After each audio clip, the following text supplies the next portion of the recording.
Time takes a cigarette, puts it in your mouth. You pull on your finger, then another finger, then a cigarette. The water wall is calling, it lingers, then you forget. Oh, ho, ho, ho, you're a rock and roll suicide. You're too old to lose it, too young to choose it. And the clock waits so patiently on your song. You walk past the cafe, but you don't eat when you've lived too long. Oh no, no, no, you're a rock and roll suicide. Shift break the snarling as you stumble across the road. But the day breaks instead, so you hurry home. Don't let the sun blast your shadow, don't let the milk float rob your mind. They're so natural, religiously unkind. Oh no, love, you're not alone. You're watching yourself, but you're too unfair. You've got your head all tangled up, but a bar can only make it there. Oh no,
I had to sneak that one in. That's going way back. David Bowie, Rock and Roll Suicide, preceded by our friends in the Pixies doing Where Is My Mind?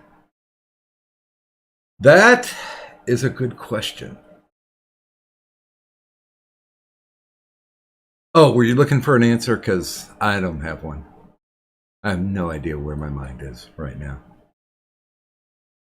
But I'm here. And to go against Addie and gaming and yelling, I'm not queer. So deal with it.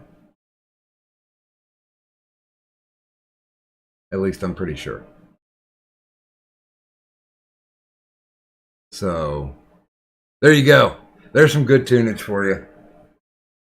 Don't. I like to play stuff from artists that, you know, David Bowie is iconic. The Pixies, well, letting you in on a little secret, half the Pixies, the Deal sisters, are from Dayton. And I have had a chance to sit back and talk to them for a little bit, just casual conversation. Learned a few things about how the Pixies tried to get back together and failed. This was, good God, this was 2000, maybe 2004. Not real sure. All I know is at the time they were doing a road show of Hedwig and the Angry Inch. They were playing the film in different towns, and they were trying to get people. It was basically a thing to get people out and to vote, to gather together. Unlike, what they did this year. But the creators of Hedwig and the Angry Inch were both there. And for some weird reason, I found myself outside the bar where they were doing the follow-up, and they were going to do an acoustic set of some Hedwig, which was really pretty fucking cool. And I was sitting out there because, hey, guess what? I'm a smoker. So I was smoking my cigarette, because if you're a smoker, you smoke cigarettes. And I don't know if this is common knowledge, but that's kind of the way it rolls. You know what I'm saying? So I was out there smoking, and James Cameron Mitchell, the guy who wrote and starred in Hedwig, and Stephen Trask, the guy who did all of the music, came out. And my date was with me at the time, and I was trying to shine my date up for these guys, because my date was a special effects person. I'm like, well, hey, if you're ever doing anything, check out the portfolio, because I don't. Wherever we went, that portfolio followed. So anyway, I'm sitting out there smoking with these guys, just like nothing, not fanboying out or anything like that. I'd got my autographs earlier in the day, so it was time to just sit back and chill. And Kim Deal comes out too, and so I'm sitting around talking with legitimate musicians and actors and straight up rock and rollers. If you guys remember, after the Pixies collapsed, the Deal sisters did a group called the Breeders. I think the only thing that ever charted for them was the song Cannonball. I might play that sometime. But when you smoke cigarettes, interesting things can happen to you. I think that's the whole point. And with that in mind, let me give some good mornings, shall I? I shall. Good morning to our goat, the greatest of all times, and Tech Wizard Supreme, Turish. Good morning, Mr. LM. Good morning, always lost on nothing else. And good morning, Buzz of the Hive. Hopefully it's your day off so you can stop in and say hey. And good morning, Ghost Dog. The door is always open. Anybody who is in my Dickord, the ward, you can always stop by and say hi. If you want. Because if not, this fucking old man's going to do like he did last night and ramble for a goddamn hour until somebody actually comes on and shuts him up or provides better conversation, I should say. So the choice is up to you guys. Oh, Turish's server scrapping right now. So yeah, let's go ahead and let's go to the bar, shall we? Let's get a drink or two.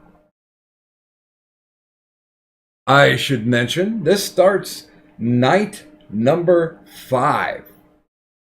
Cinco. Or, if you're German, 5.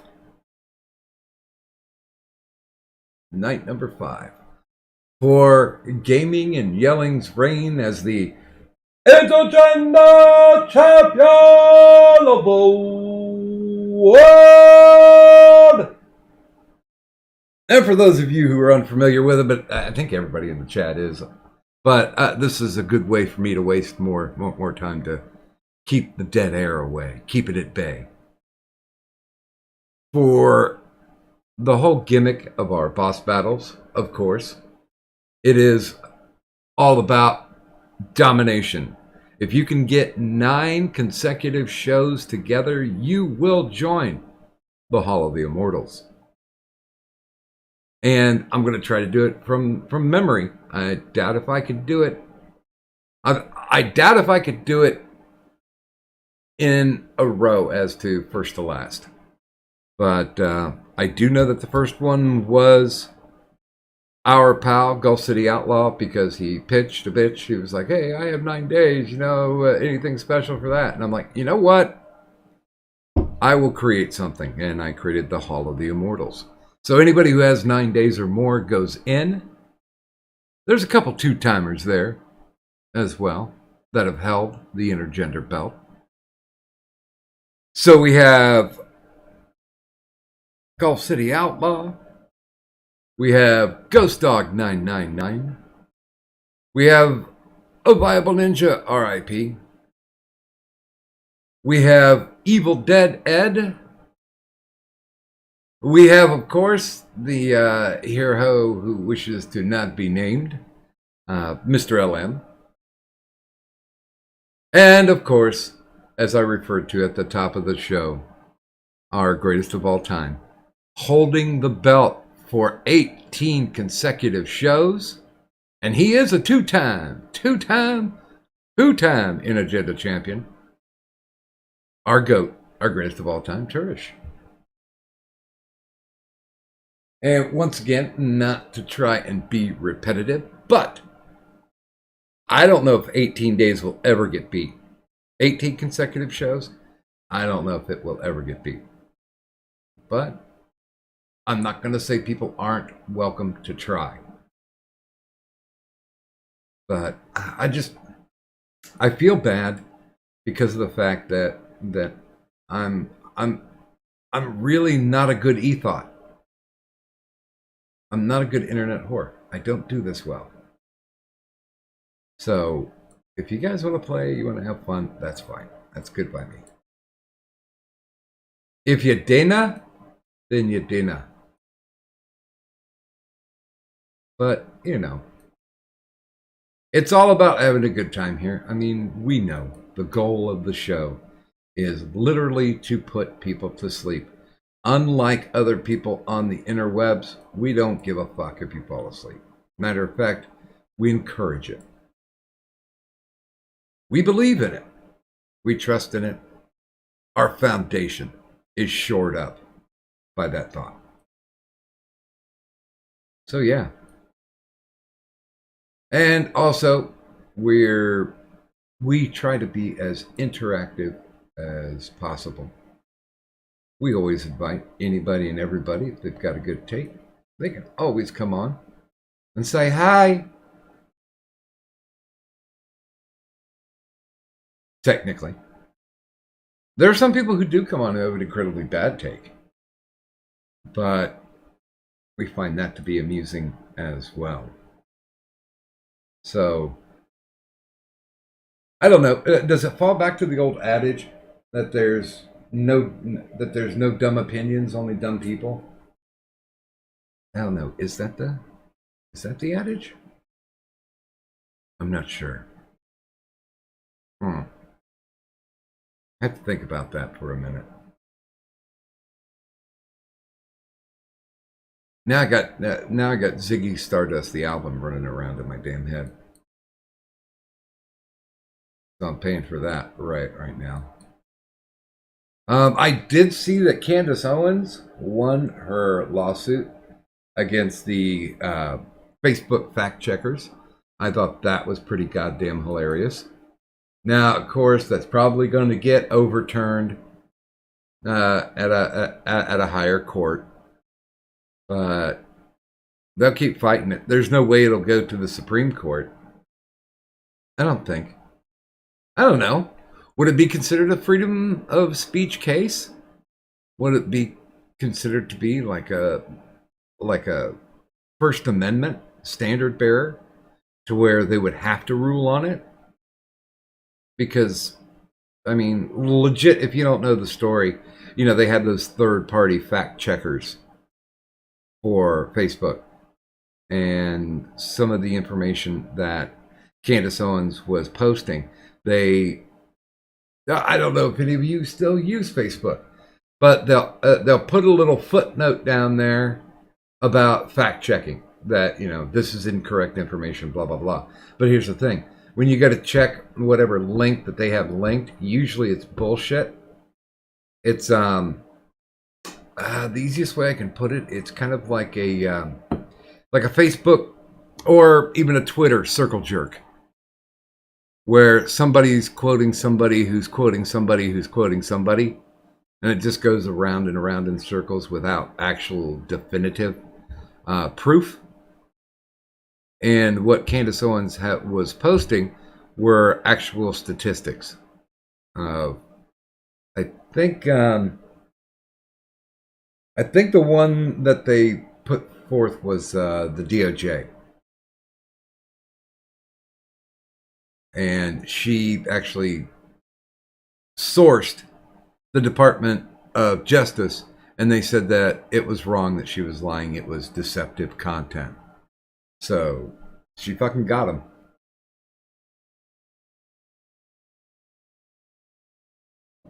I had to take a drink.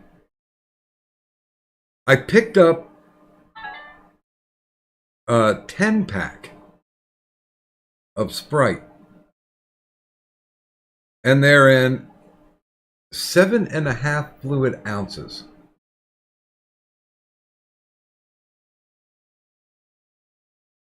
It's weird. I feel like a giant holding this can. I even did the macho thing, something I haven't done in years. Took the can and crushed it in my hand. Now, some of you may or may not remember, that back in the day, before they made cans out of aluminum, they usually made them out of tin.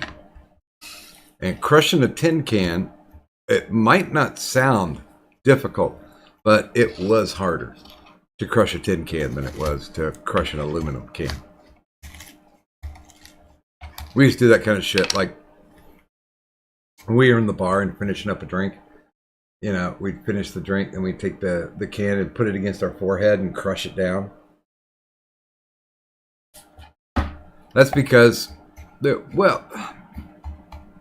you make your own call on this. It was either because we were being macho, or we were being stupid, or we were flat drunk, or Maybe it's the combination of all three. You just never really know.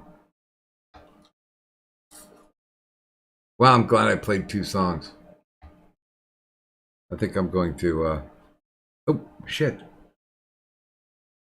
I apologize. I was not looking because I honestly am never used to it. Because, you know, with all the hiatus that I've been doing. Wait a minute. I gotta go here. I'm sorry, guys. I didn't even have Streamlabs up.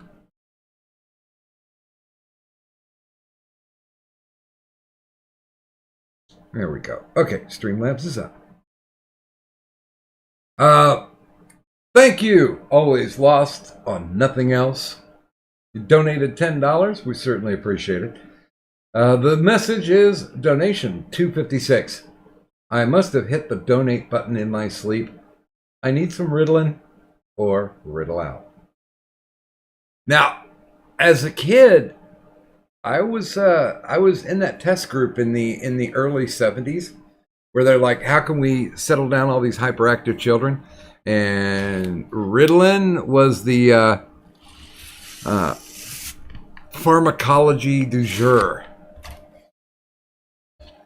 Because I mean, I was a hyped up kid. Now, as a kid, I probably, until I hit like the 3rd grade, where my metabolism changed and I ballooned all the way up to like 200 pounds. Until that point, I was probably like a wiry 86 cents. And admittedly, I was a rambunctious little shit. I was scrappy. I always if somebody looked at me sideways, then my little bony, skinny arms and legs were flailing. The fight was on.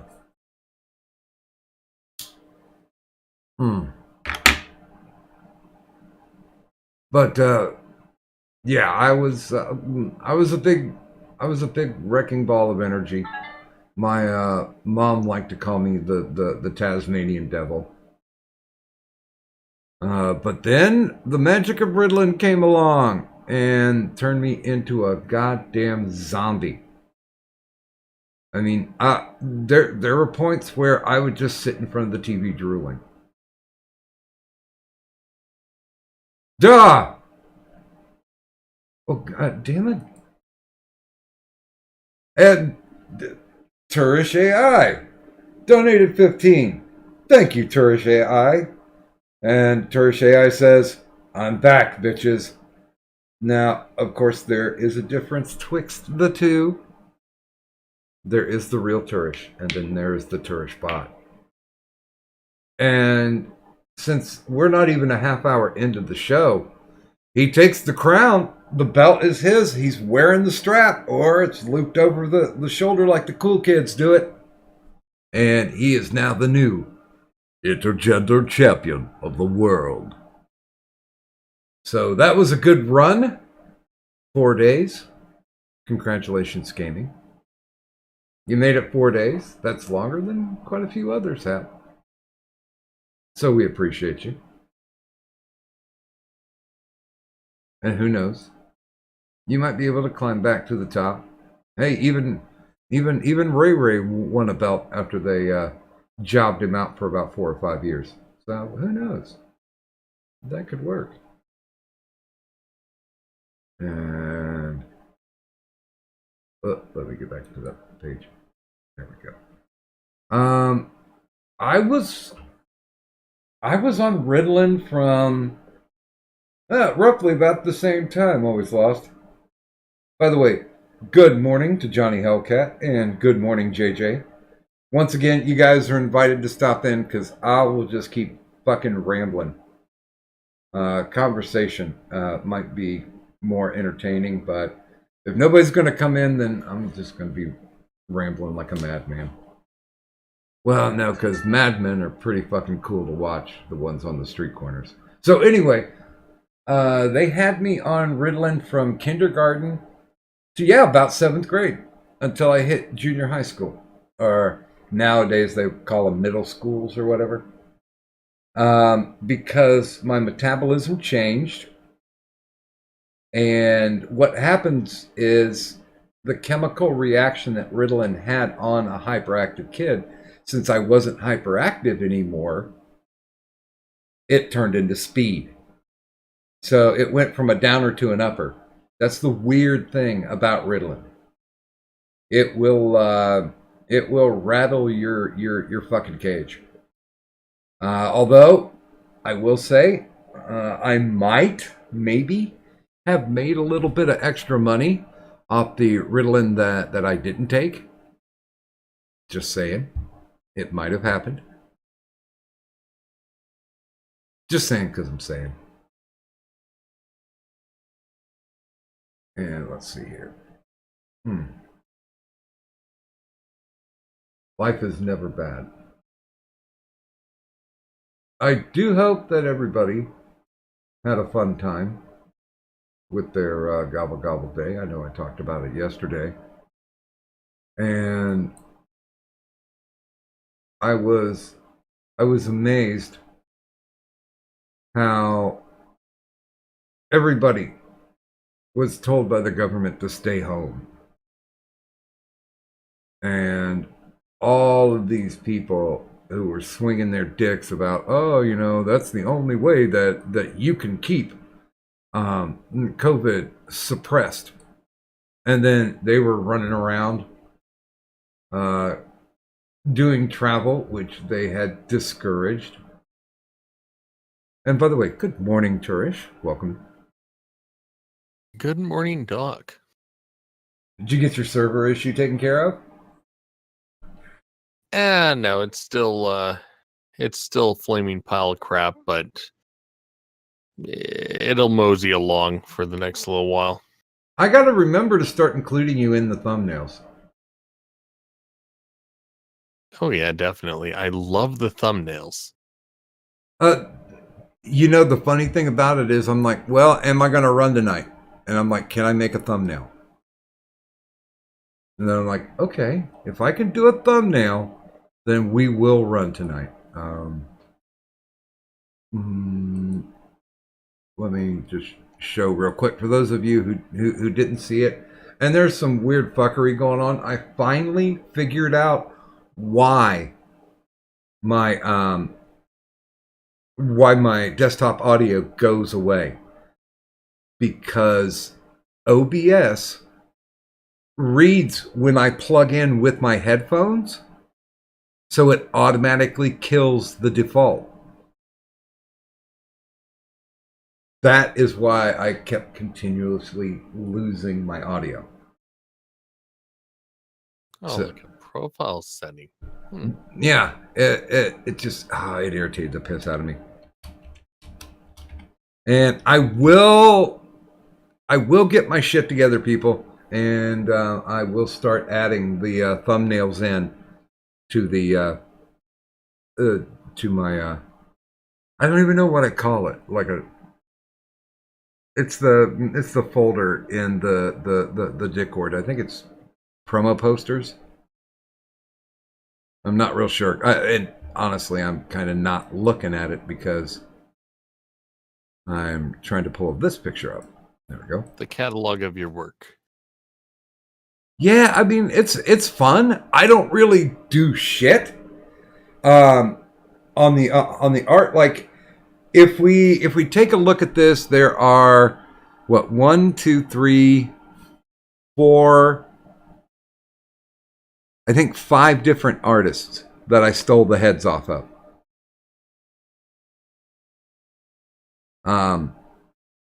I don't remember because Addy never said exactly who his artist was, but there's 3 in there by Samaj, 1 by Trippy. I don't remember who did Gamings. And of course, as always, the gentleman who continuously inspires me, Blackout, gave me like 6 emotion avatar heads. And I've been using those for literally years now. By the way, good morning, Kadant. Hey, Papa. Hi, Turish. Sup, bitches? Done. what, what was that? What was that? That was adorable. But what was that? It's the Turish Good Joy to voice. see ya. Did Turish squeak a little? It was adorable. Yeah, it's the Turish Joy voice. Oh, Just in time for the holiday season. fuck you. God damn it. I mean, yay. You're so good. By the way, are you Turish? Are you doing the same dress up spiel that you did last year? Oh, you mean the Santa and then like the other giant man with the restrictions this year? I have no fucking idea. Everything is on its goddamn head this year. Well, but here's the thing. I mean, you're completely covered up. If there was somebody that they were going to say, "Oh yeah, that guy's masked," yeah, you would definitely be masked. Oh yeah. Yeah, but no, this is at a Mandarin school. It's like the amount of Asian flu just swimming around there that I'm now aware of. Really? Well, no, they're not really going to have Asian flu. Just, I don't know, like in the back of my mind, I don't know how we're going to do it this year, actually. I don't know if they're going to get me to dress up as Santa. I was gonna gig out for an old folks home and do a Santa dress up because I'm not doing anything. So I'm like, yeah, I can do that for you guys. And they called me up about 2 weeks ago and said, well, they're gonna put the restrictions back in again, so we can't have Christmas. That to me was one of the most depressing things. Because it's like, old people really don't have a lot. Essentially, it's like you get moved into a storage facility until you die. And then, they move you out, they clean up your room, and they put somebody else in there to wait to die. And we used to love it. I was in, believe it or not, I was in show choir. When I was in high school. And my teacher, Mrs. Goss, she was probably one of the highest respected musical teachers around. And she had been running a show choir for, oh, good God, like 2 decades. And by the end of her term, which I got to be in her show choir for the final year, because I went to the school that I went to was called Fairmont East. There was a rival school called Fairmont West. And in the great wisdom of the Board of Education, they figured that enrollment was going to go down. So they decided to combine the schools to save money and create Fairmont. Well, they ended up wrong. But on the very last year, there are show choir competitions out there.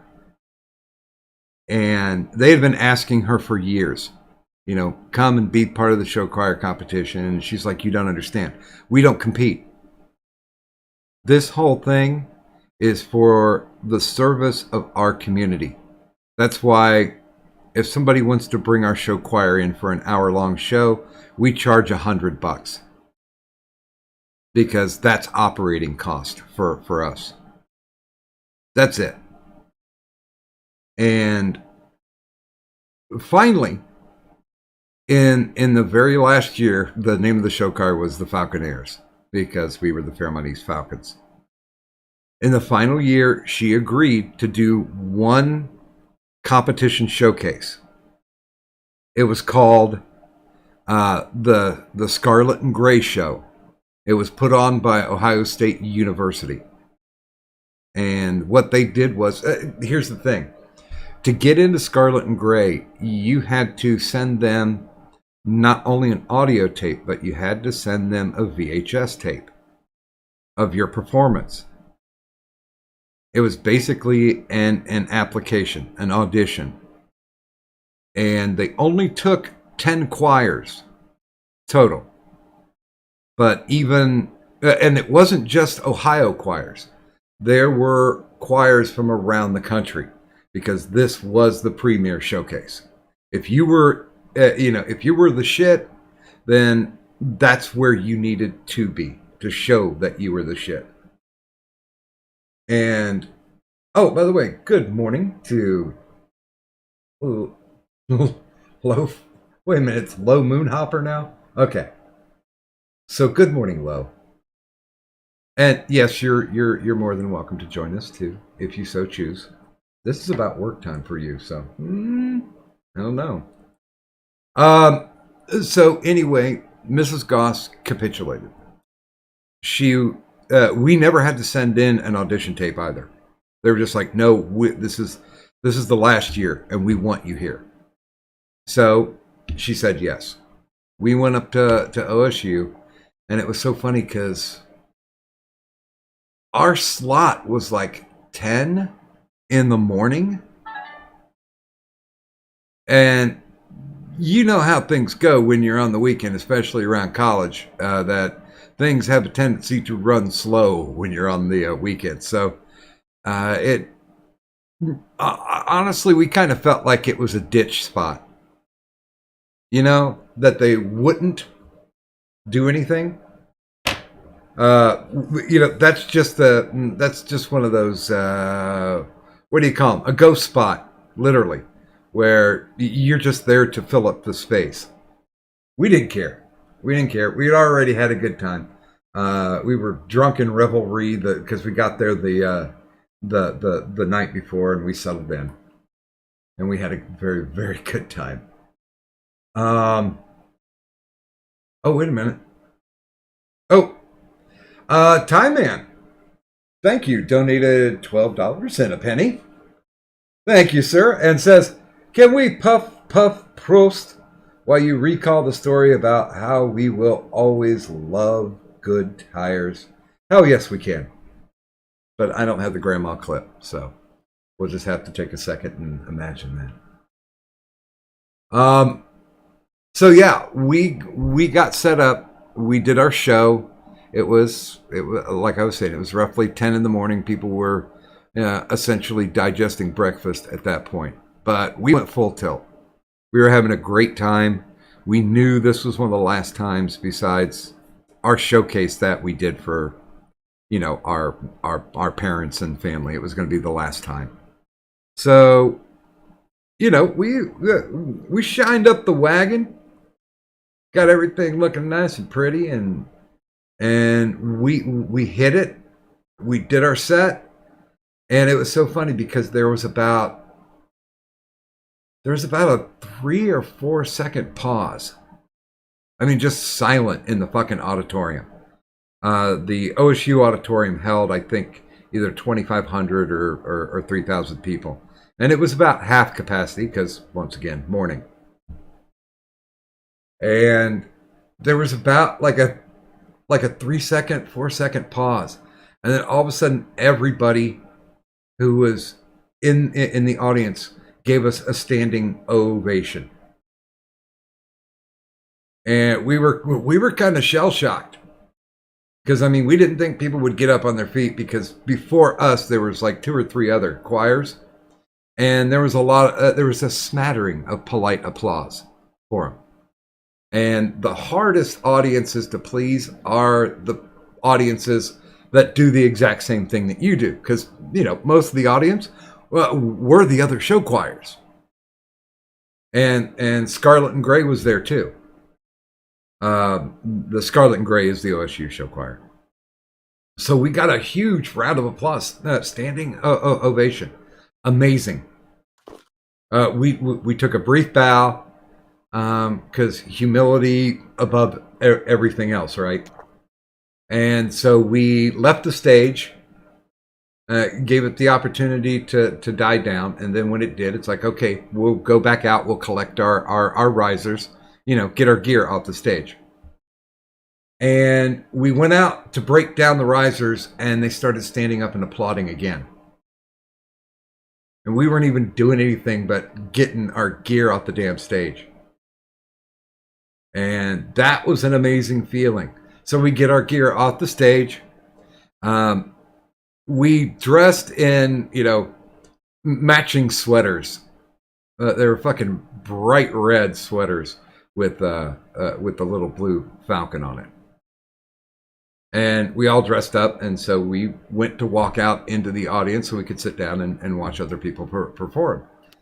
We came out the stage door, and they started applauding us. That was the point where I was incredibly blown away. And later on that evening, Scarlet and Gray was to perform. And Scarlet and Gray took the time to introduce all the show choirs, by name. We'd like to thank such and such from so and so, and this choir from this city, that kind of thing. They got to ours, and the crowd started applauding, just mentioning our names. My God, if I ever needed an ego boost ever in my teenage life, besides no, I'm not going to do that story, but that was the time where I'm just like, good God, there's no way. I mean, we can be humble about it, but there's no way that we can deny that we did a good job. And I don't know, do you guys ever have difficulty when you get complimented on something and you know that you did something well, but still in the back of your head, you've got that little voice that keeps saying, you need to be humble, you need to be humble. Am I alone with this, or? No, definitely not alone. I'm Canadian. This is part of the foundation of my culture. Being humble and self-deprecating, even if I do something well. Yeah, but do they actually go together? Humility and self-deprecation. I always thought they were always opposing each other. Oh no, they're incredibly opposing. That's why we're such a befuddled people. Well, I wouldn't say befuddled.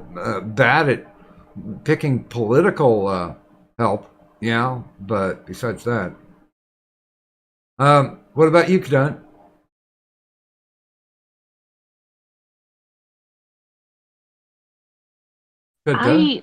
Okay, when it comes to humility versus self-deprecation, I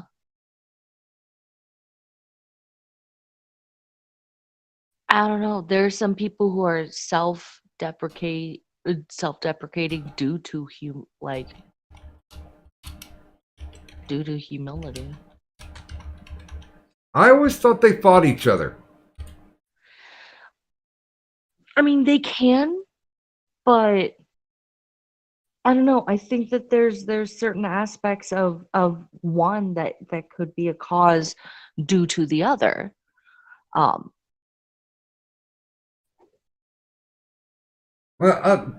I know my mom used to always say, enjoy the moment for what it is right now, but always keep in mind that there's somebody out there who can do it better than you. And the reason why I say somebody can be self-deprecating because of their humility, is just because what humility is just not really how to best describe it. You don't really think you do much, even if you do. Well, and it's kind of like the Supreme Court. Being self-deprecating is basically trying to keep your ego in check. And there are, I know me personally, I've had a very, very difficult time accepting compliments. Just because the way I was raised, and like I said, what my mom would say. So instead of the humility part kicking in, the self-deprecating part kicks in, and I started making up excuses to people why they were wrong. Why it wasn't as good as they thought it was. It was definitely a hurdle to overcome. It took me into my 30s to say, yeah, there are 5 things that I do in an excellent way. And be happy, be humble with it. But if somebody comes up and gives me a compliment on it, that I accept the compliment and I don't try to deflect. So that's kind of what I mean by the two fighting each other. I see them as being very, very similar in a lot of ways, because I think the only real difference is humility, I feel, is more serious, and one can have self-deprecating humor without it necessarily being that they're showing their sense of humility. It can be something along the lines of like keeping one's ego in check, but it could also be just you're dead serious on the matter, like while humility, I swear I can English. While humility is more along the lines of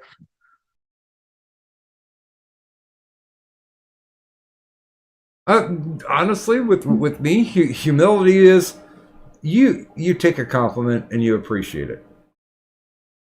You don't have to step up and say, oh well, I'm glad you think that, but I could have done this or I could have done that.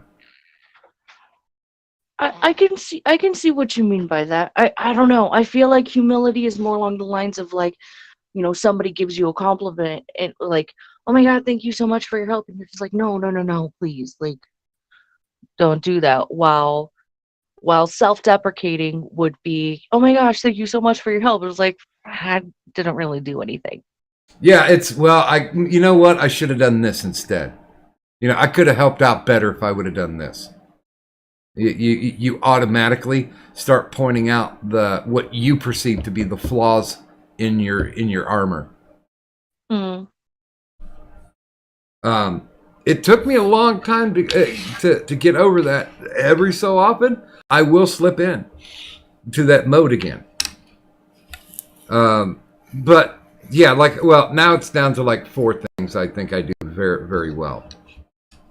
But I've learned to, it's like the stages of death, where you finally get to that final point is acceptance. And I got to that point because it's like, you know what? I'm never going to be happy if I keep putting myself down or keep disrespecting the effort that I put in to do something. I can handle people shitting on me all day. Not Cleveland Steamer kind. So get your minds out of the gutter. Speaking of which, good morning, Goat Man.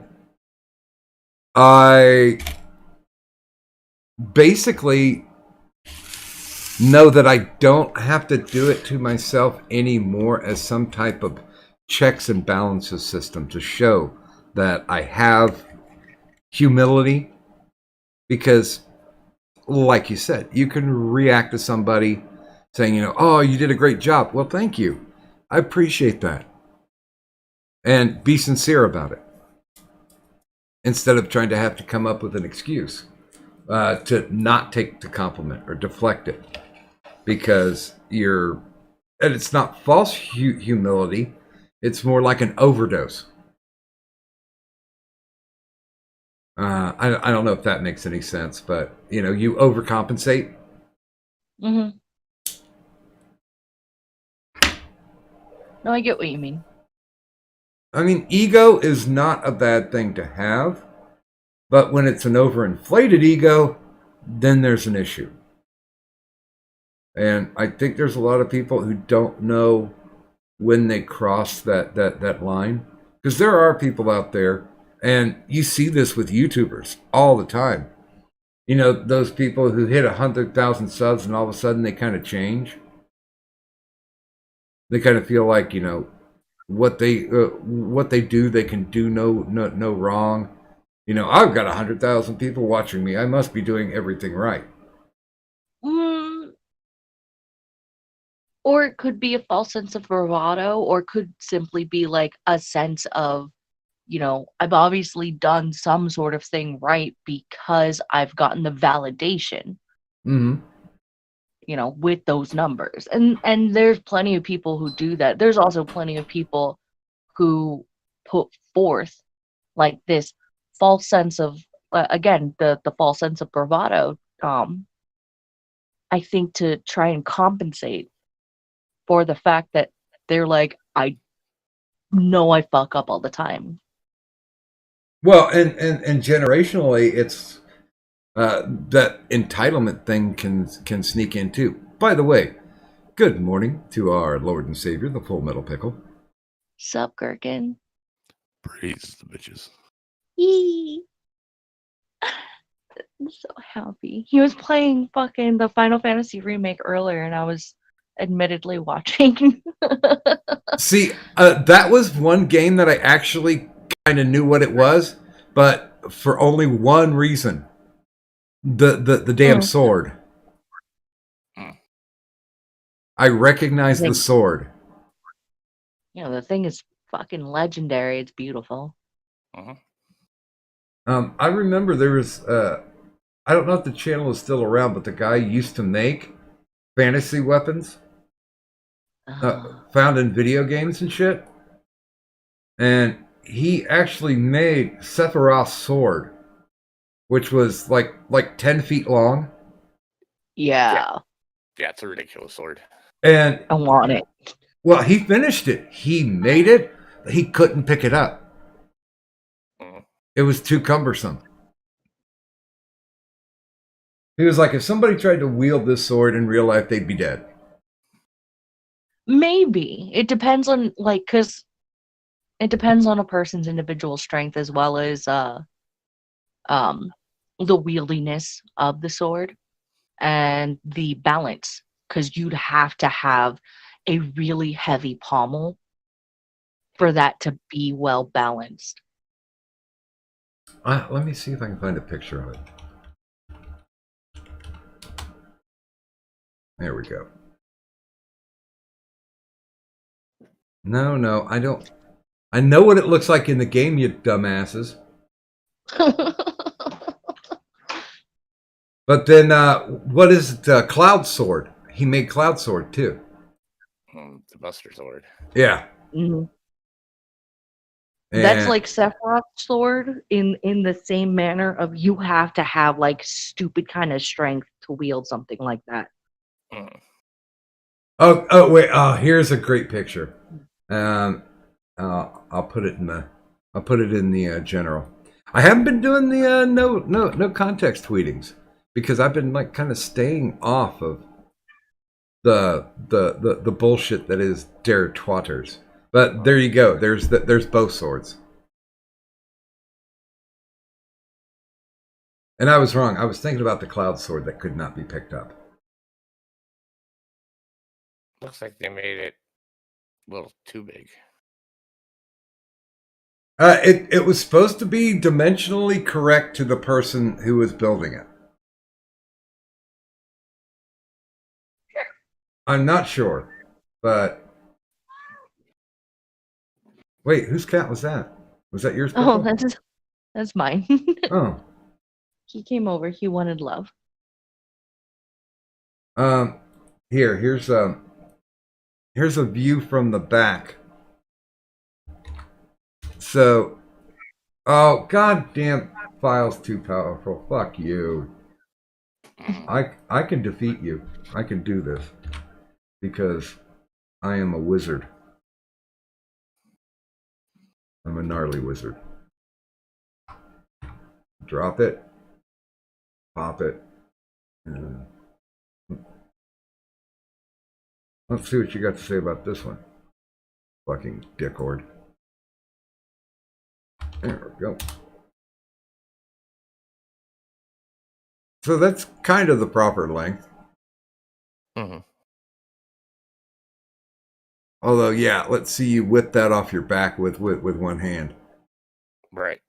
If it was actually steel, because that one looks like he kit bashed it. That he put it together with like plastic. Not the original one where the actual blacksmith made one out of steel. Mm-hmm. So yeah, I like when people do this kind of odd shit because I think we get a little bit too lost in gaming, and not gaming and yelling because I'm not gay. I'm still not gay, by the way. Just thought I'd share that. Although, Cadet, you haven't been around for a while. The theory is between Addie and gaming that I am, now that I'm divorced, that I'm going to go full gay. I don't think you'll go full gay. I'm going monastery on this. It's funny. I've only ever had like one person ever read my star chart. Mm-hmm. And the one thing they said was, well, this lifetime is a lifetime where you can't be a hermit because all your previous lifetimes you were always squirreling yourself away. You were being a hermit. You weren't socially interacting. And nowadays I'm like, fuck that shit. I like the hermiting kind of thing.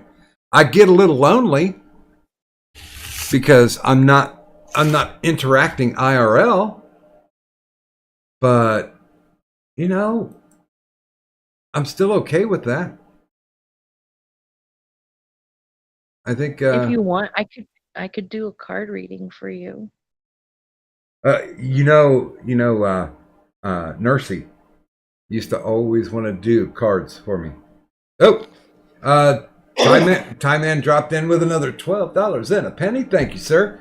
And says, Happy December 1st. Puff, puff, Prost.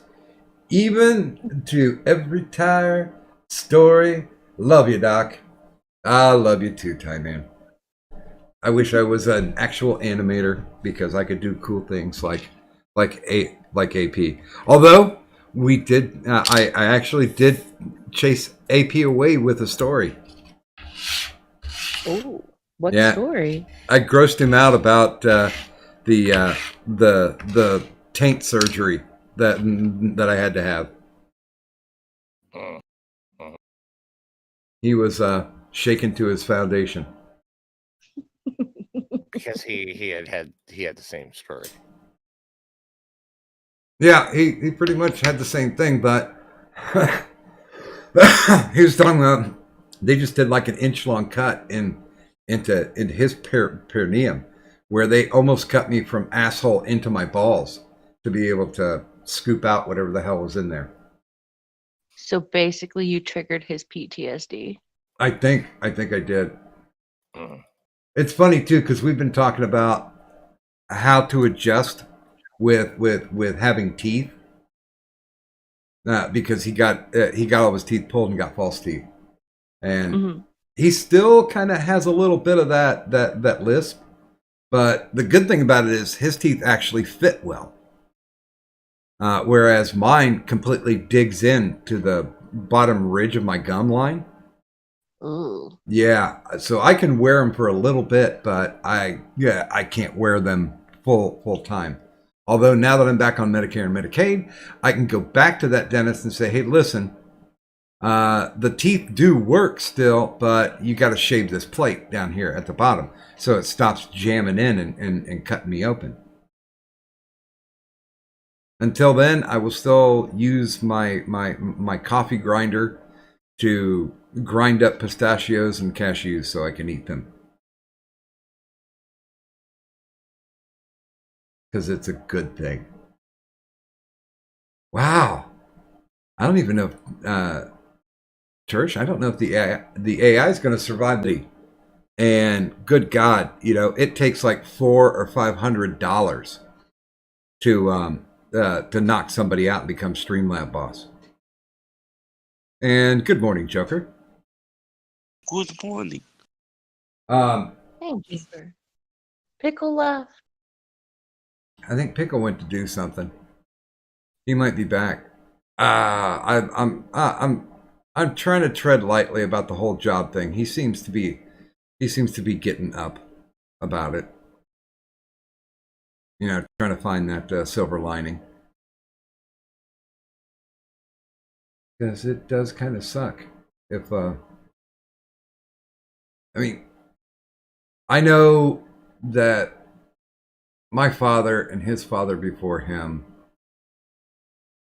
were all tuned into the without work you are nothing. You have to be working, you have to be earning. You got to get your hustle on. Or you're not actually living the life that you're supposed to live. Yeah. And I've been around that way too much. I've had 7 years and I still can't adapt to it. Like my buddy who owns this duplex. They're doing work over there to get it straightened up to where they can get it rented out. And I'm like, you know, hey, you guys want to fill the trash cans? I can take your trash cans out for you. If you guys need somebody to come over, like to sweep or mop or, you know, do like bullshit kind of stuff, I could probably do like an hour. Right now, my physical regimen is taking boxes upstairs into the storage area. I should take a picture of that and post it. But literally, I can go up and down the steps 6 times, and then I'm worn out and I'm done. I'm physically done with it, and I'm hoping since I just started doing the DDP yoga, I'm hoping I can build up my fucking core strength and just get back to stuff, because that would be awesomeness. And if I'm going to go out and do this rock trip thing, I cannot be a pussy. I'm gonna have to get it done. Ghost Dog 999 dropped $3. Thank you, sir. And said, assholes to balls, never a good thing, Doc. Well, unless it's somebody's tongue. But thank you. And that is enough to create a new intergender champion. So Ghost Dog 999, even though he has held the belt, he takes it back. The strap is his for right now. So congratulations. But yeah, I think you know, the old line, mankind should know his limitations, and I do try to make sure that I have some grasp that I'm not okay, here's a good story. After my second, because I never really considered everything being a stroke. Now, my new doctor says that yes, every time that you did it, it was a stroke. So there were only 2 times where I thought it was really bad. And like the second time that I got hit, I went down to about 20% physically. And it was only on my right side. Well, I had like, I had I had PT all the damn time. I was doing it like 3 times a week. And since I didn't have availability to get out to the hospital because of the insurance that I had, they came out to the spacious ghetto mansion to run physical therapy with me. And I was so obsessed that I was going to get back to where I was that I did double the amount of exercises. I'd do the exercises while they were there, and then I would do the exercises once they left. I was doing it all the time. And I ended up giving myself fucking tennis elbow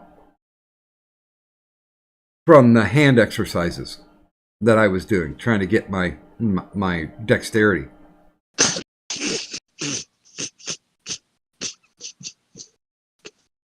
So, yeah, I don't necessarily think that I did the smart thing, but I was obsessed. I really did. I really did want to get back to that level that my doctor, my new doctor, when I sat down and talked to him, you'll enjoy this, Goddam.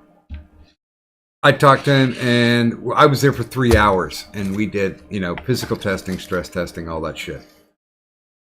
And he goes, okay, well, after all the exams that we've done, I can conclude that you didn't have TIAs. I'm like, well, what are you talking about? He's like, you had strokes.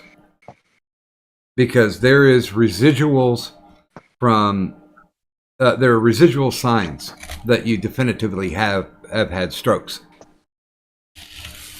And I just kind of looked at him and I was like, really? And the next thing that he said to me was, I'm surprised you're still alive. And I'm like, God damn, get the pom-poms out. Fuck. You're a real cheer-tater. I mean, I'm pretty sure there's a lot of people who are surprised you're still alive. Yeah. But what they don't understand is you're a tough little bastard.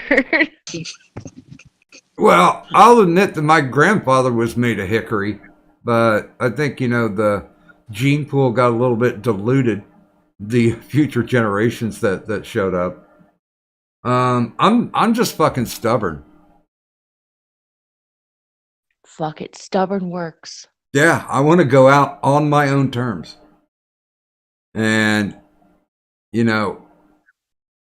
I think, yeah, I am a quality over quantity guy.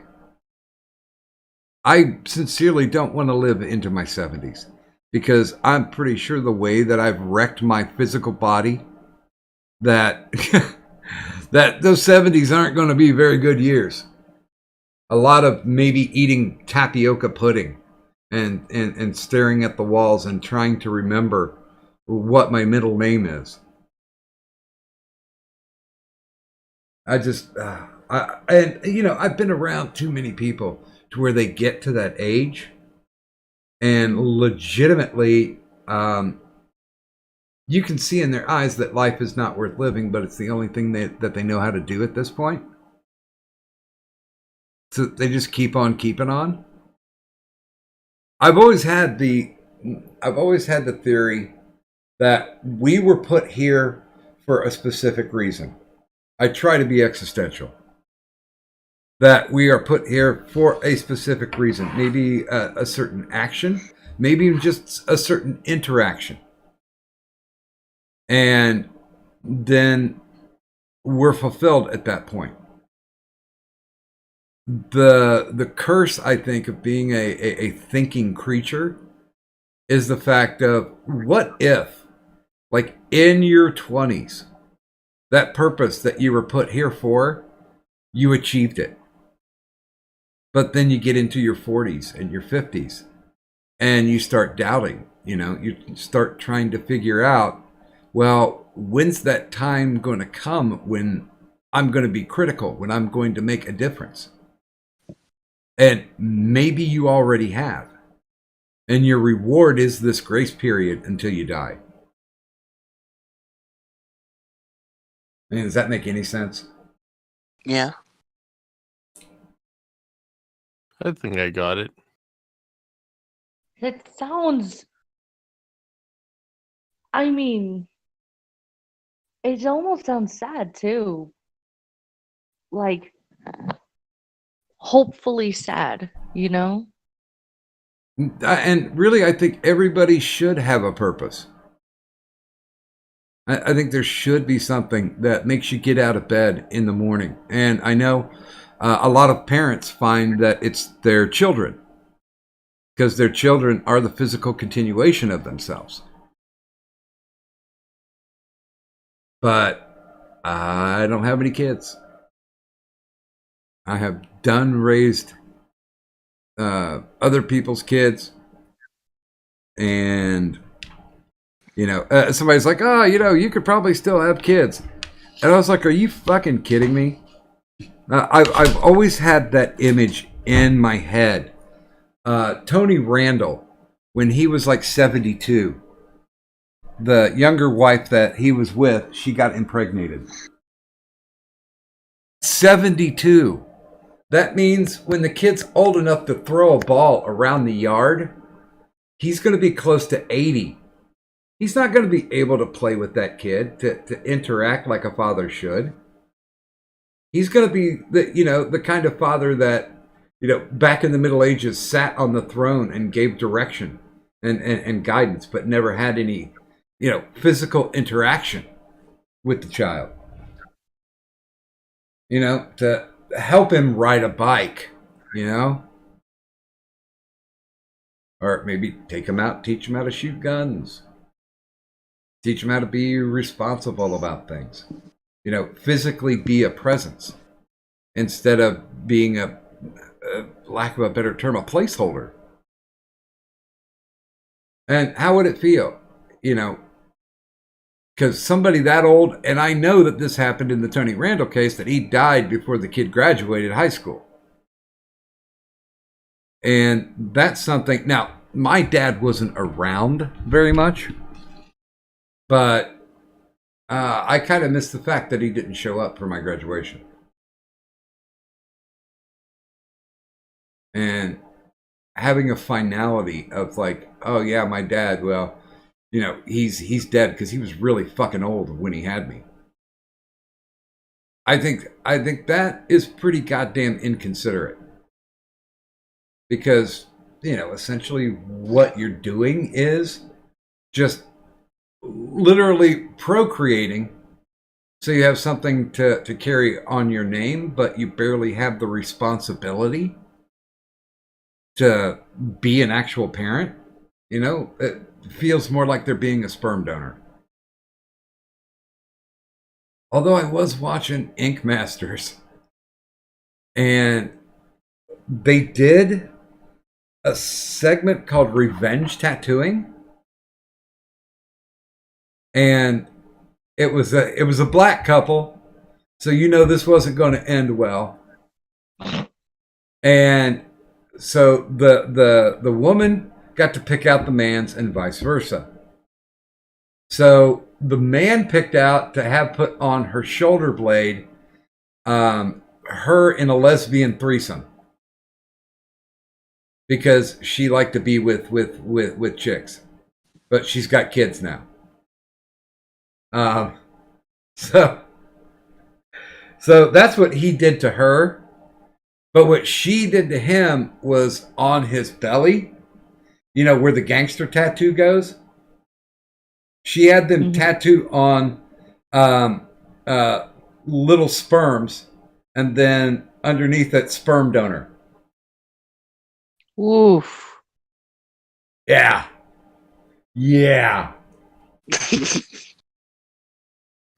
That's a little what the fuck. Now, honestly, if they did that as a regular show, I'd probably tune in, because that's like the Jerry Springer of tattooing. And people would have to get really creative to figure out what they're going to, put on to fuck with them. But good God, sperm donor across your belly? I mean, I think the lesbian thing you can get over with because, you know, it was on her back shoulder blade. So depending on what shirt you wear, nobody's ever going to see the fucking thing. But then again, yeah, I guess, you know, unless he's wearing crop tops, nobody's going to be able to see the sperm donor.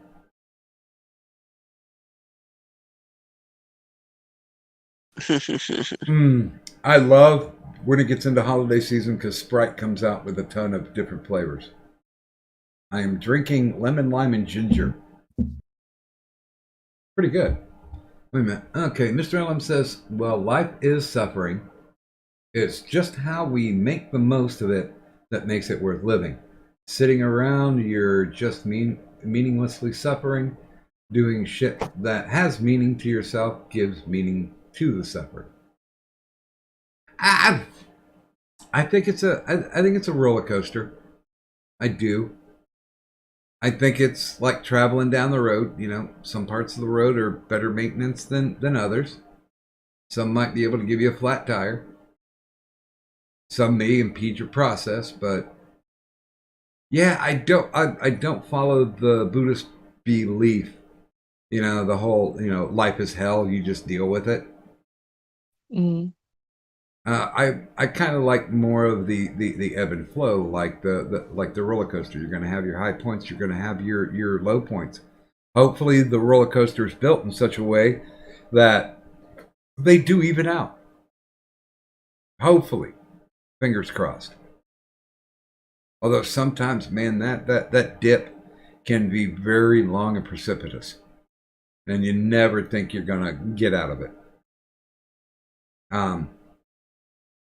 There was times when I was having incredibly dark thoughts with, you know, because I thought I was failing at rehab. I was wrong. I just had my goals set a little bit too high too fast. But yeah, that fucked with my psyche for quite a bit. And I mean, it took 7 years to get on disability, so I wasn't an earner. I wasn't able to help support the household that I was a part of. And once again, you know, following along the footsteps of work is what makes you whole. Not Arbeit macht frei, mind you. And for those of you who get that joke in the chat, you're sick fucks. But yeah, I really do. I really do think that there is some grand and glorious purpose. Like, you know, you get a phone call from a friend at 3 a.m. and your words help to calm and soothe them. That could have been the reason why you were placed on this earth. Just so you could have that one interaction. But if you look at it this way, even if you've already done that one thing that was supposed to be the validation of your life, if you consider that it hasn't been done and that you have to continually strive to get that one moment, then that means you're creating more of those moments than just the one that you were existentially here to do. Is that too deep in the bullshit? Do we need to put waiters on? No. I mean, if you only strive to do well, honestly, I've always considered myself gray. I never wore the white or the black hat.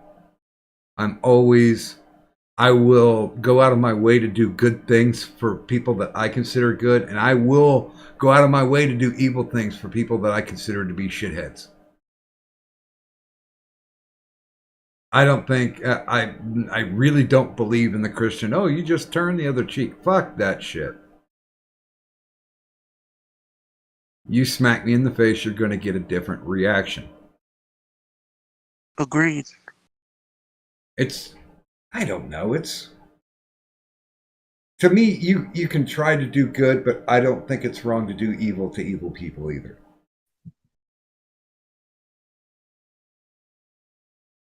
But I know, Turish, you can't do evil to evil people because you are Canadian. I'm sorry. I'm going to take another drink of Sprite. That's all right then, there, buddy. Yeah, I knew.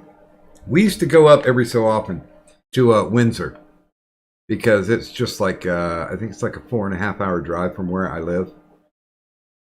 And we used to go up there and you know, drink the high percentage beer and just, you know, bar around, basically. And I knew when somebody was pissed off because they kept using Buddy. Yeah, there, outies. Those chuckle fucks. Yeah, Those chuckle fucks. yeah, they'd be doing that. I think you're getting out of line, buddy.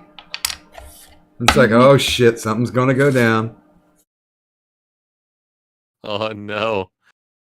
Oh no. The Canadians are getting uppity.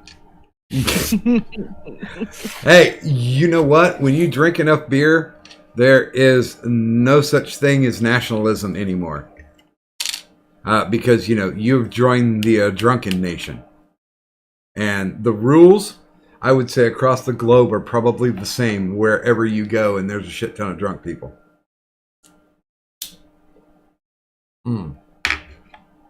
You're not wrong. And, But I think you'll get like a little bit of nationalism.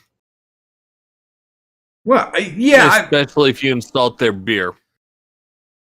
I mean, I couldn't. I mean, this was before microbreweries too, and Yeah. it was what like 12% or something for the beer.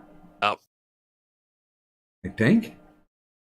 And Some places, yes. and good God, man, we'd get fucking hammered, and then we'd go drunk driving in Detroit. Because nobody really wanted to ever pull anybody over in Detroit because most people had guns and cops were getting shot a lot there. Sound choice. So we took advantage of the moral vacuum that is Detroit. Matter of fact, it's weird. Recently, I just bought a copy of a movie called Blue Collar.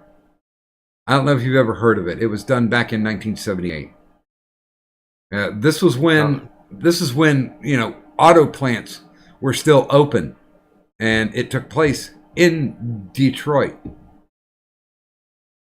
And it starred Richard Pryor, Harvey Keitel, and Yaphet Kotto.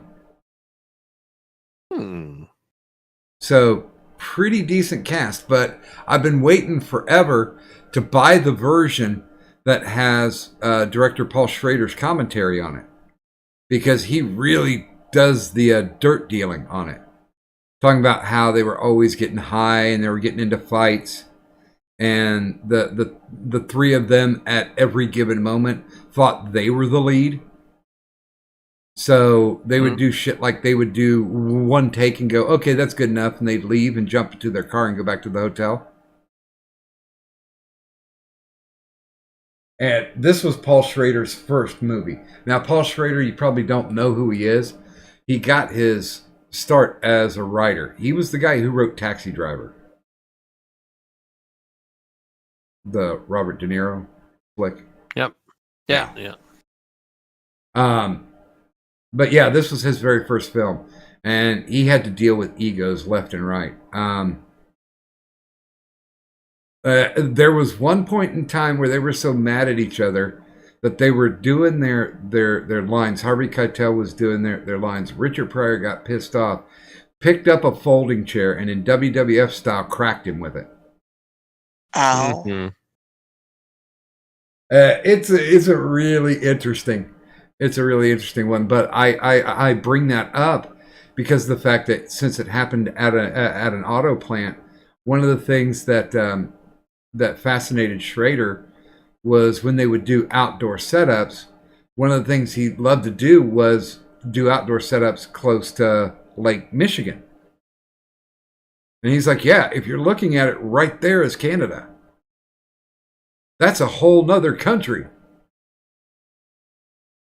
And I don't know, it is kind of neat, maybe a little nostalgic, kind of like when you see a movie that was shot in the 80s in New York and you see the Twin Towers. You know, a little bit of nostalgia there for you. Oh hell, or that early Spider-Man commercial. Oh God.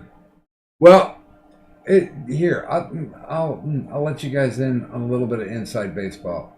I know a little bit about Victoria's Secret, and when in 2001, their campaign, well, every year until like I think they stopped last year or a year before, they would put out a Christmas catalog called Christmas Dreams and Fantasies, where they'd have this kind of shit where like they'd have a $5 million bra and panty set made with rubies and diamond chips. They never sold a single one of them, but so they usually add something very flamboyant and very dramatic for their cover. Well, that year, Christmas Dreams and Fantasies is printed up early in late summer, and it's released at the end of October. So their big idea was they had one of the models in wings flying over New York City and flying over the Twin Towers. Oh. September 11th hits, and they're like, we can't put that out. And I actually saw a photostatic copy of what the cover was. Because they, you know, the big wigs, they'll always pass that shit around. And in a fucking heartbeat, they put a stop to it.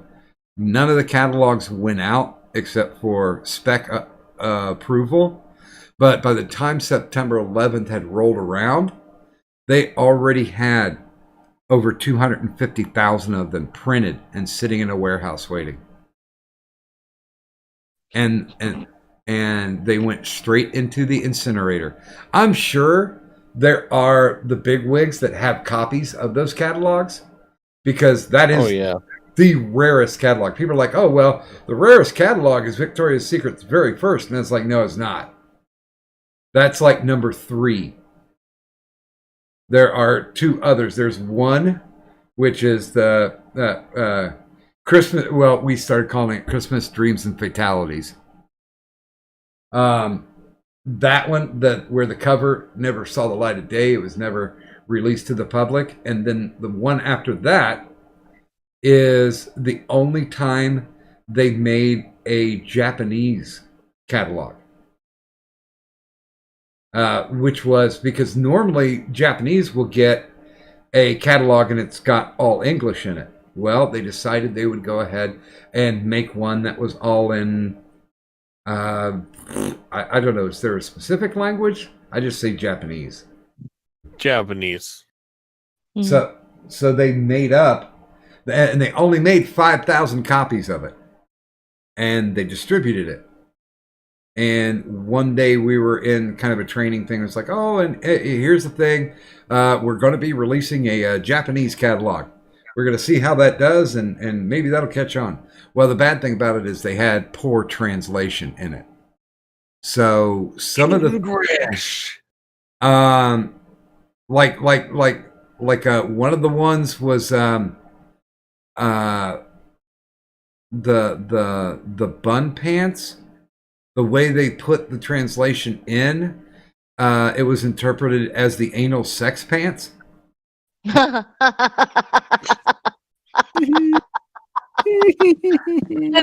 sounds accurate to a Japanese.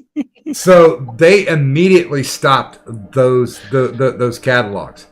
But I have one of those.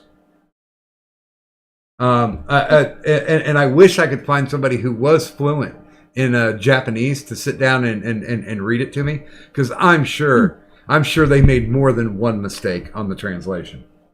You just so happen to know somebody who changed her last name to Moonhopper, and she knows Japanese. Can she read fluently? I don't know about fluently. She's been getting really, really great at it. Oh, that's because they're going. Aren't they moving? Or aren't they trying to move to Japan? I know that's something you should ask her. I'm not sure. Tyro was mentioning something, but he was OCD into explaining something else. He just kind of dropped it and then went on with the topic he was obsessing about that night. Was about how he thinks China number one. Or rice. Yeah, it wasn't. It wasn't that. It was some political thing, which, you know, I keep tabs on politics, but, you know, I just as soon not be involved, because we did prove this year that that our votes don't mean shit, and all politicians are dirty as fuck. And yet we. Go ahead. I was gonna say I could have told you that though. Yeah, that's the shit I've been saying for like ever now.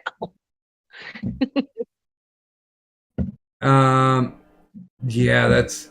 You know what? I'm gonna have to do something though, real quick. Please, please keep the spirit alive. I'm going to have to do the restroom run. Okay. I shall return. Ow. So I really want to see this 9/11 fucking Victoria's Secret catalog. I want to see it so bad. It's same here. Oh, that'd be great. Like, I think that's one of the beautiful things, though, is being able to see that kind of crazy ass shit. Oh, to see the shit that wasn't meant to go out. Mm-hmm. I got a beautiful one that I'm not supposed to tell anyone, but fuck it. Shh. All right, everybody. We know nothing. Okay, we know nothing. We know nothing. So, dish. There is a Canadian complete branding change to from like, you know, a like outdoor retail to an outdoor lifestyle, yada yada, other corporate bullshit. Mm-hmm. And they were going to make the change, but George Floyd died. Guess what they were going to change their name to? What were they going to change their name to? They're going to change the name of their stores to Breathe. This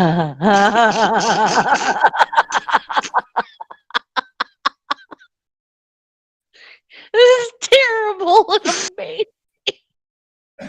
I'm a terrible person for laughing. The best part was, this had absolutely nothing to do with George Floyd. This is something they're really shitty at planning. So this has been in the works since like 2015. So it's like they've been thinking about it all this time. Well, and it's like looking at like how they rebrand their shit. Well, and it's the day that they pull the trigger. It's like, all right, get everything to the new website. All of a sudden, and this guy's dying, and it's like they have a commercial. And I can just see where the commercial can be fucking memed to death. Those things aren't online anymore. But But like one guy hears the TV in the boardroom, and it's like, I can't breathe, and it's like, oh fuck. Well, it could be worse. It could be an urban outlet store called Breathe. Ooh, that'd be good. Mhm. Still funny. It's glorious. Oh, it's glorious. I want to shop at this Breathe place now. No, it's got like fucking overpriced outdoorsy things. Like camping gear, but God, it's overpriced. By the way, good night, LM. Well, I should Nah. just sleep too. You're gonna try and go and sleep. I should try and go and sleep. I had a 13-hour day Ooh. doing server shit. Well, doing my regular shit and then doing the server shit afterwards. Mm-hmm. So I gotta find other work. But yeah, one of those servers was a gong show. And yeah, timesheet because month end shit. Mm-hmm. Ugh, I hate month end.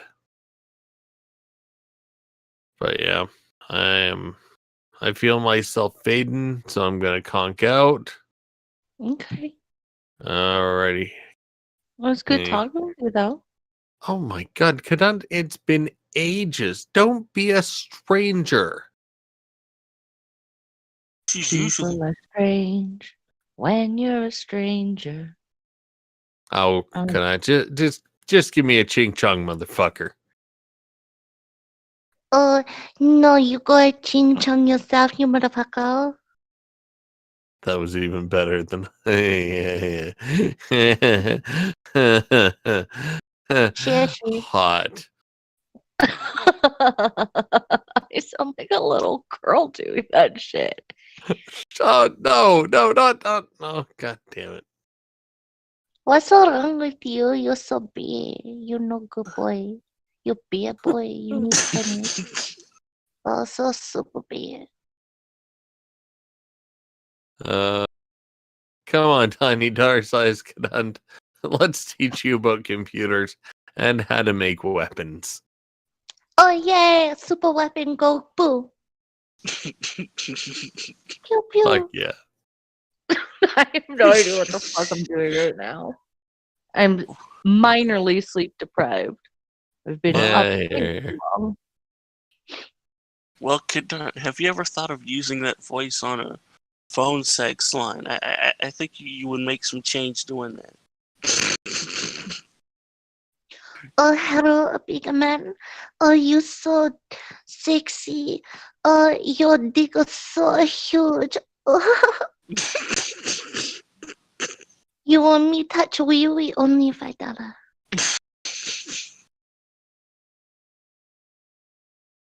Right? That's how you do it. I was expecting another line about the electric clamps being 20. No idea. No clue. You are obviously very tired, sir. Yes, I am. What are you doing? Go sleep. Go get yourself some sleepies. I'm at the best Sammy Ramble stream, and I'm gonna fall asleep, and I'm gonna go to bed in my bed, not In your anywhere bed. in my bed, not anywhere around here, in my computer lab, where I can like fall asleep, and then you'll hear me say terrible things, which also may be complete sentences.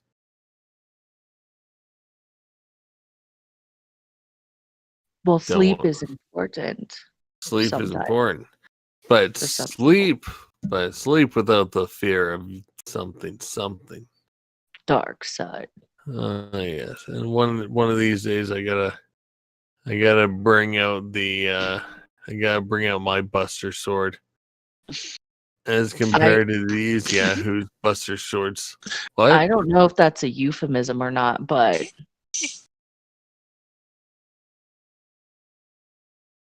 okay. No, I can barely lift it up with one hand. I still don't know if it's a euphemism or not. No, it's a nice big Buster Sword. All right, it's got a fair amount of weight and girth to it. See, and the tip is really nice. do you need? I gotta polish it up a little bit. Do you have your wife polish your tip for you? I tried, and she's very good at it. But does she try and charge you $5? Well, yes, she says. Oh yeah, she tells me it's like next time figure this nerd shit out on your own. You'll pay for it. Yeah, usually. That's like, that's how a good marriage works. Yeah, she likes it. It's like, why are you bringing your shit up here? It's like I want you to polish my Buster Sword, and she's like, fuck, hug. It's like, why do you have a sword? And then I get her to polish the tip, and then she says $5. Here, it's like, and she's like, put it away. But it's just the tip. It's that tip that's usually on the ground.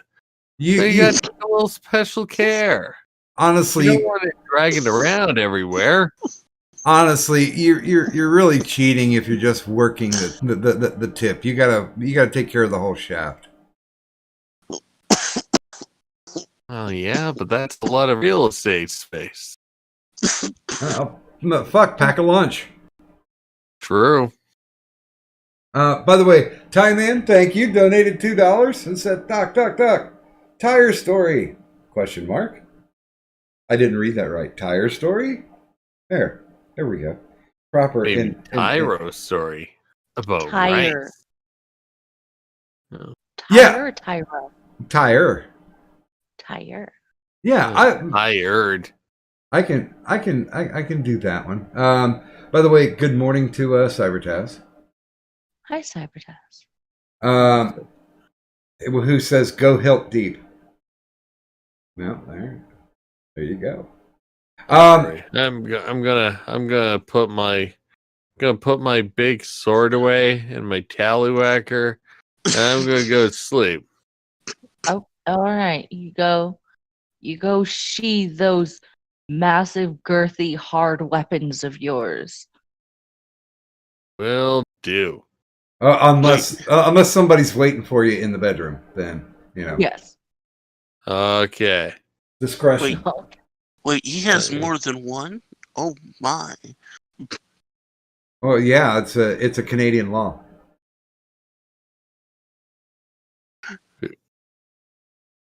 We can't have guns, but we can have all the fuck off anime swords we want. God damn it, Canada. All right, night. Good night, Trish.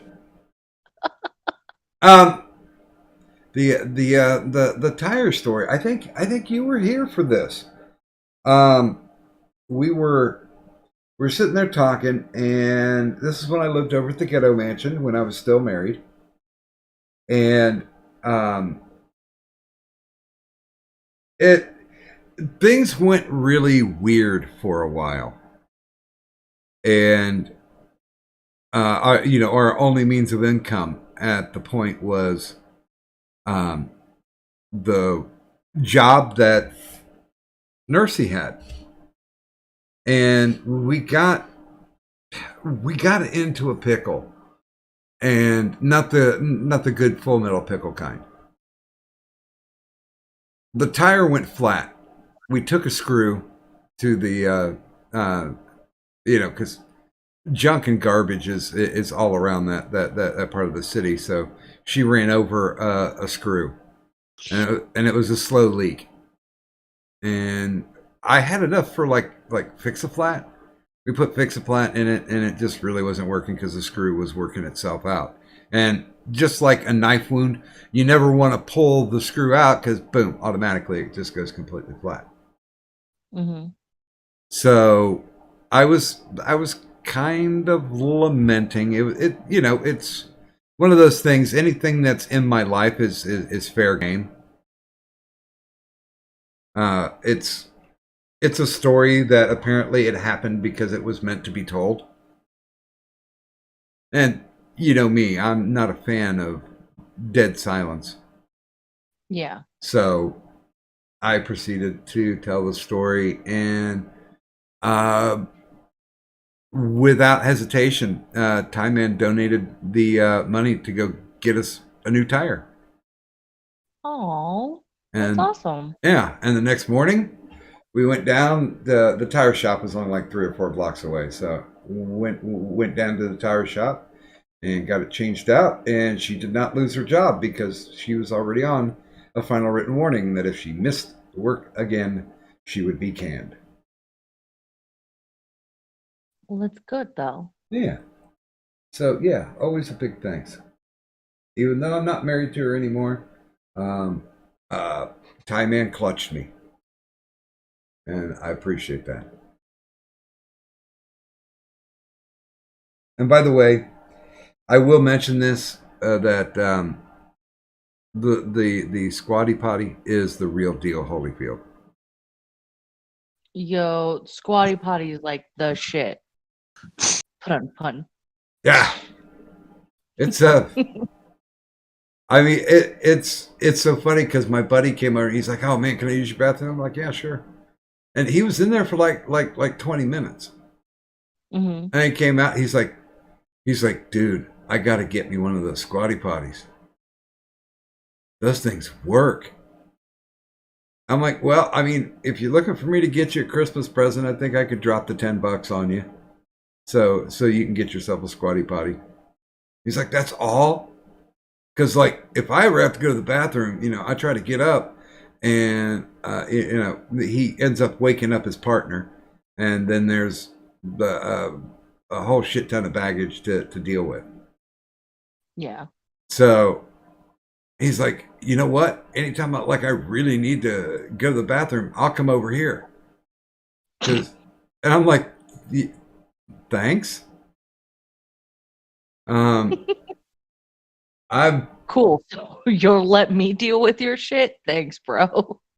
And he's like, it might get a little cloudy in there. And I was like, well, I've got my my Bath and Body Works wall plug in, and it's cinnamon and clove, so it'll fight you.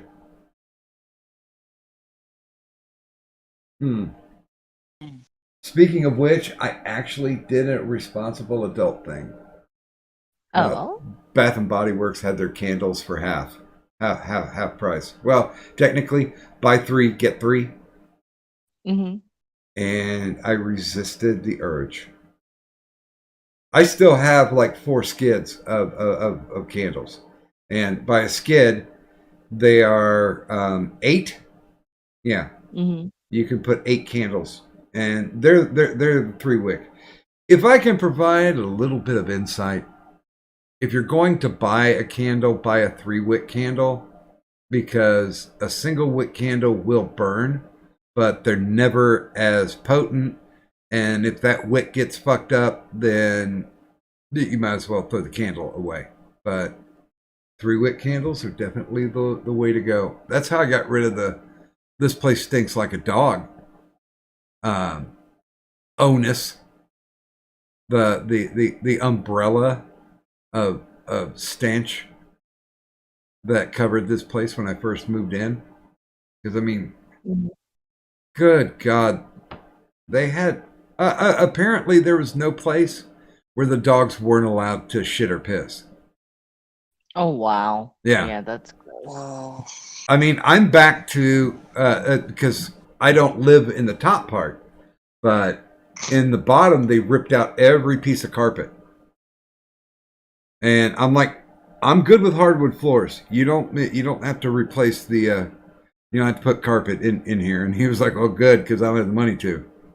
And I'm like, I'm giving you an easy out. Don't fuck me with this.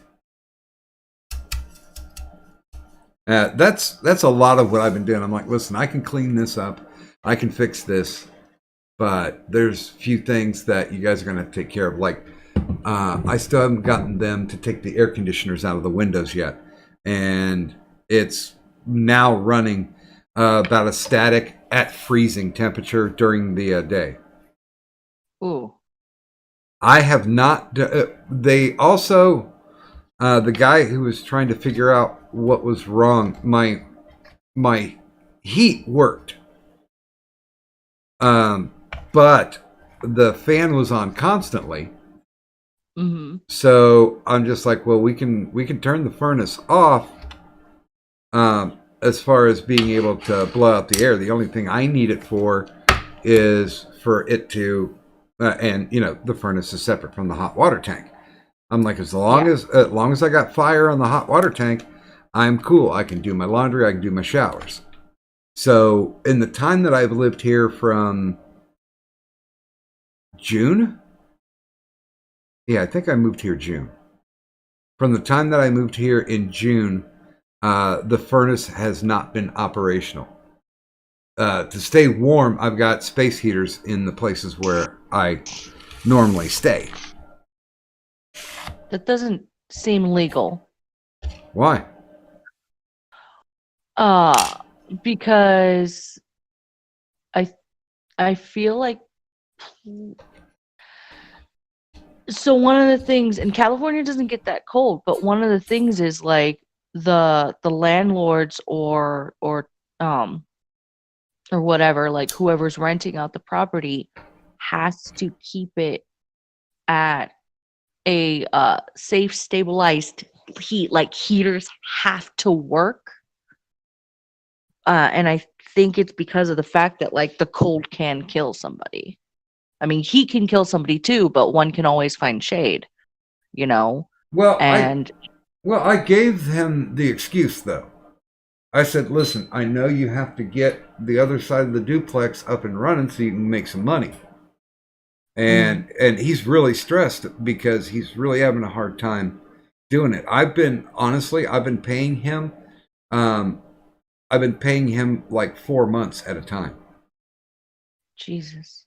Just so he's got enough operating costs. Because either because I'm a nice guy or an idiot, but I'm still getting something out of it. I don't have to pay rent again until May. Because it's like, well, I got this project, but I can't clear the funds. And I'm like, I'll give you another 4 months rent. Right up front. I'll give you 4 months. Just tack it on. So, you know, I'm good to go for all the early part of next year. Cool. Good morning to Bloodletter 87, Gil. Good morning. That's it. But yeah, I mean, I said, you know, it's okay. I got the space heaters. The one thing that I really need is I need another electrical outlet on the back porch. The porch that's you know walled in, but not walled in very well. Mm-hmm. I'm like, I have to have one back there because when I do my laundry, I can't let the pipes freeze up.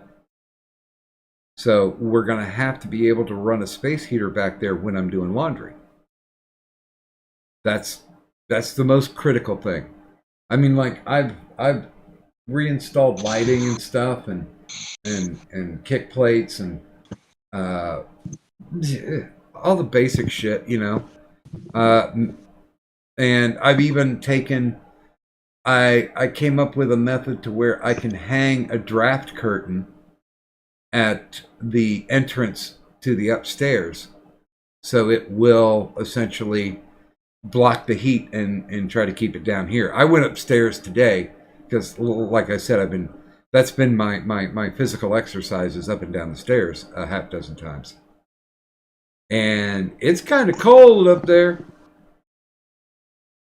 If somebody does actually stop by and decides to spend the night here, I mean, I've got a space heater up there that will warm the guest room.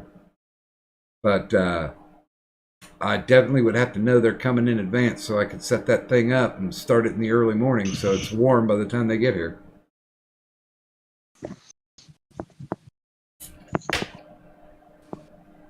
So yeah, I still have not I still have not broken the circle of sucker yet. But you know, this guy has been, oh shit, man, we've been friends for 30 years. He's like my longest term friend that I still communicate with frequently. I mean, when his mom can't find him, she'll call me and ask me where he's at. Last time I told her that he went down to Knoxville for booze and hookers. And she was just like, "What?" I'm like, "I'm kidding." And she's like, but booze and prostitution, it is not good. I'm like, "Oh shit, I stepped into this. I forgot. When you hit your 80s, you no longer have a sense of humor." Or at least She sounds she doesn't. foreign. Well, she's from Cuba. Oh, okay. They got out of there just as the Batista regime collapsed. And she was one of the well-to-do families there. And she still hasn't been able to understand or translate that America is very much different than pre-Castro Cuba.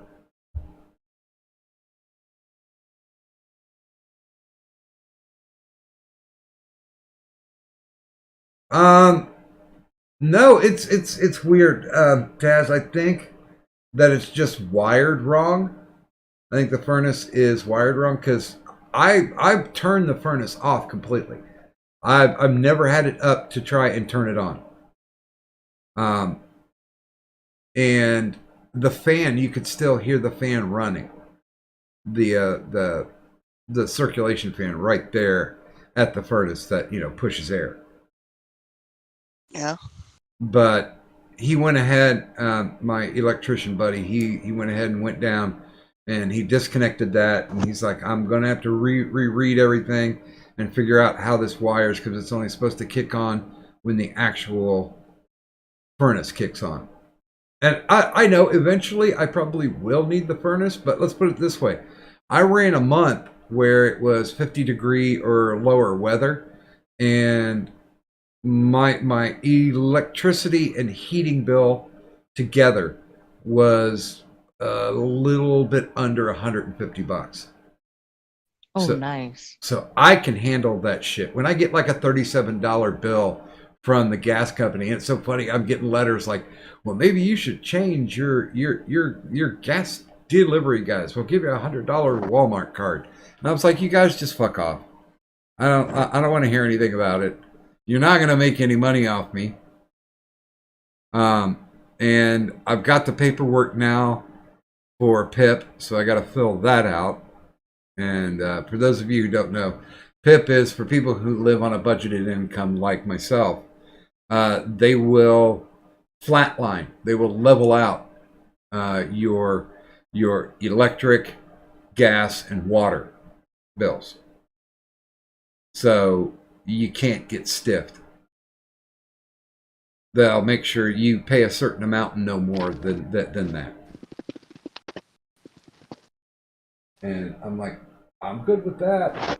I mean, before it got cold and I had to run space heaters, because in a limited way, during the summer I ran an air conditioner, but the air conditioner was in my bedroom. Occasionally, I would run one out in this room when it got really, really muggy. But as far as it goes, the only time I ever ran an air conditioner was when I was going to bed, and in the bedroom only. And the bedroom is actually just a glorified front room. But like I was saying, I'm not going to live any place where stairs are a part of the life. Yes, you are correct, Taz. There is no balloon payment at the end of the year. If something like that happens and the heating and electricity gets blown out and fucked up, the government subsidy picks up the rest of it. And I don't want to be a government leech, like, fine, you owe me this. The only thing that they really owed me was the fact of all the years of Social Security that I paid into. And now it's coming back to me. I'm going to be able to get it before I'm dead. No, the fan was staying on the whole time. It wasn't, you could hear the kick in, the fan started, and then it started blowing.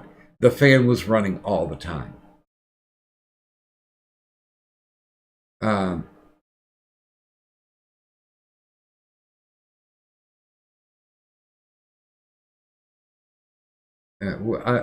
It gets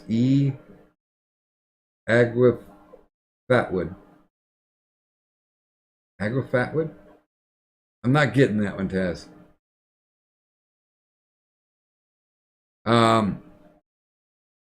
But yeah, honestly, I think things are going good, and if there's an opportunity that I can take to help out people that are friends, then I do so.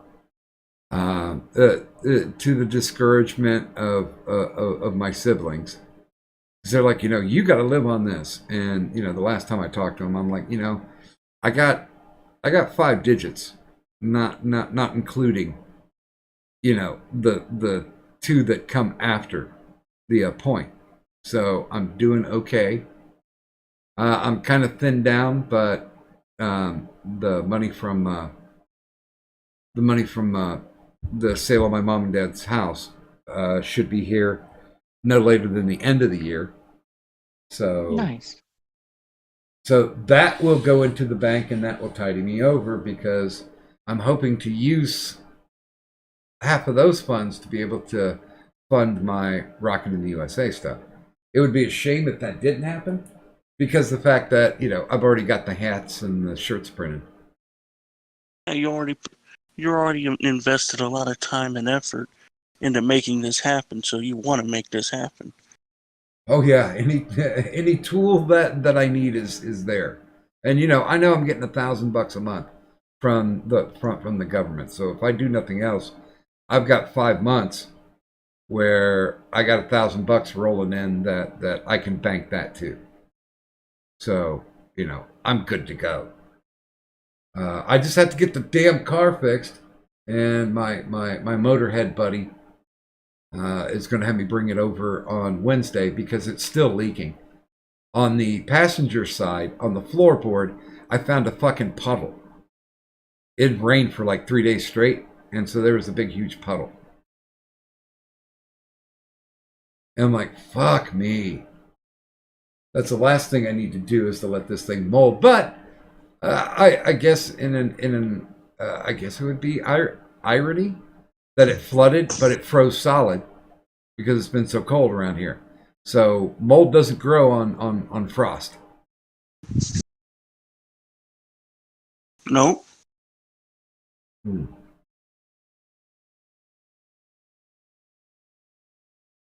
Although I really have to do something about that hole in my finger.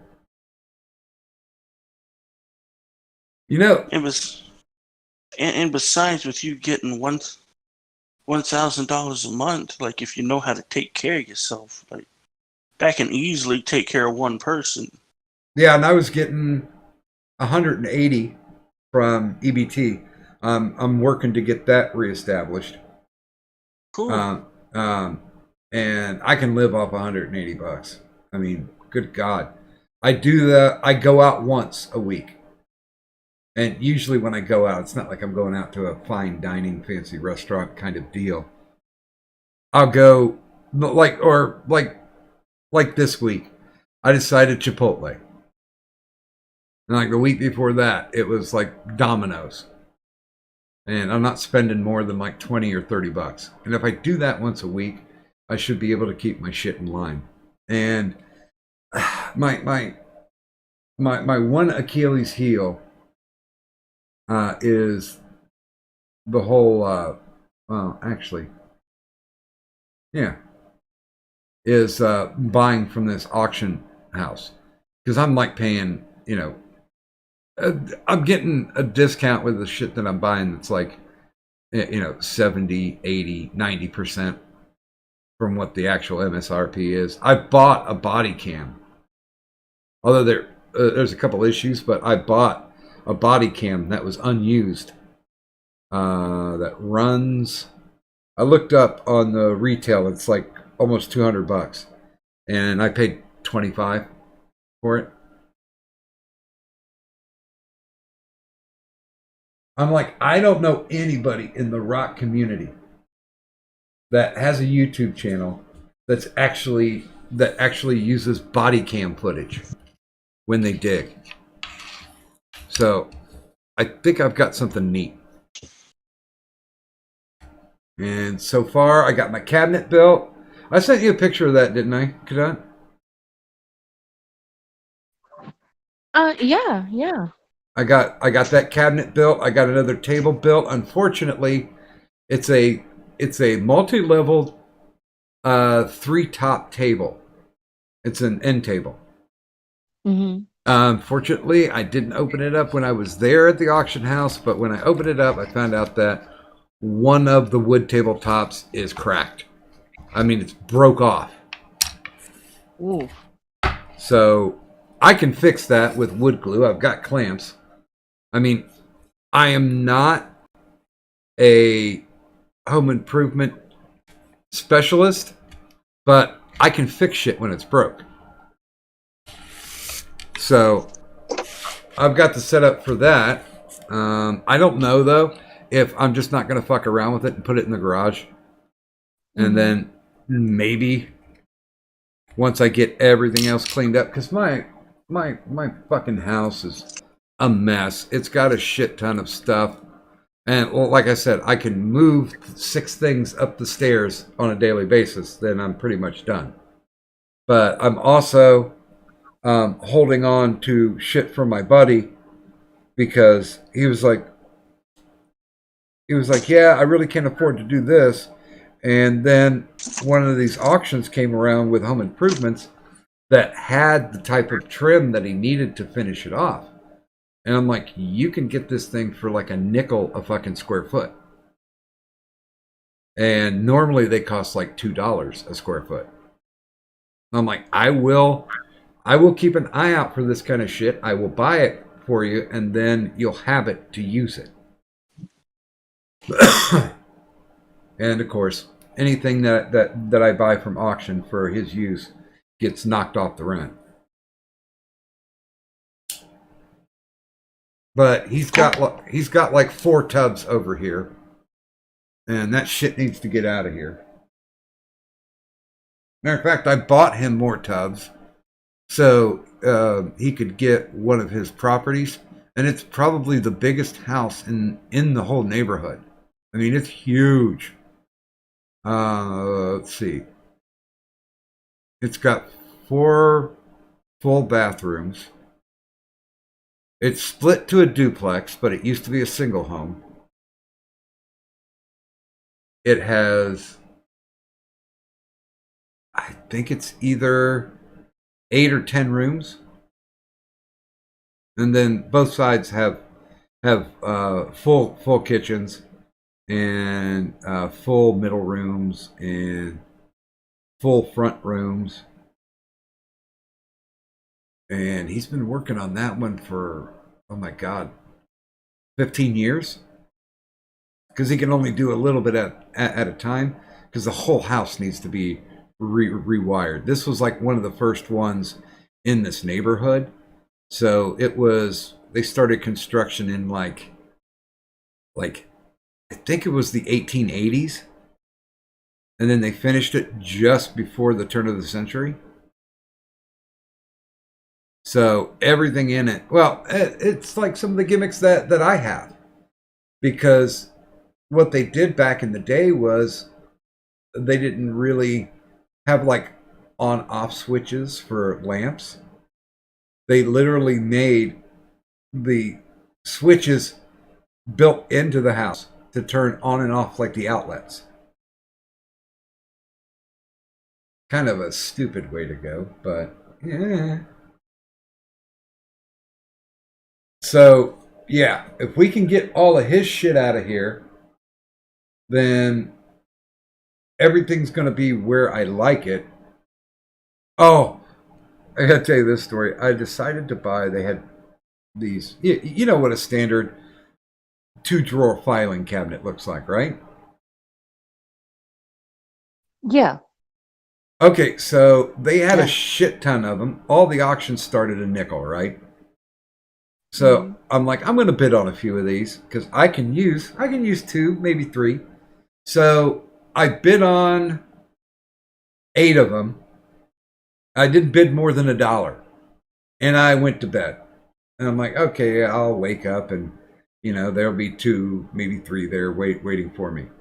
Fucking if there wasn't 5 of them. I paid 60 cents a piece for them. And these are like the steel filing cabinets. And so I actually had to borrow space from him because I'm like, I don't have any space to put it because, I'm catch-22 at this point. I got your shit that needs to get the fuck up out of here. And I got my shit that needs to go upstairs. Matter of fact, I think tomorrow when I do my first run upstairs, I will also take a picture of the room where I'm just storing everything. And it's about, I'd say maybe 45% full at this point. So I know I got to slow down. It might be 50%. But you can still walk around in it. It's not like a hoarder's room.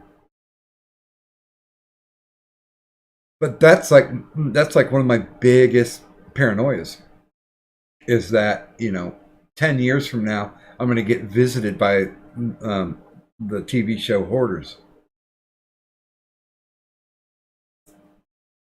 But the extra stuff that I bought, we have like 3 major flea markets in the area. And I'm just going to load up the vehicle with as much stuff as I can, take it down to the flea market, see if I can sell some of it off.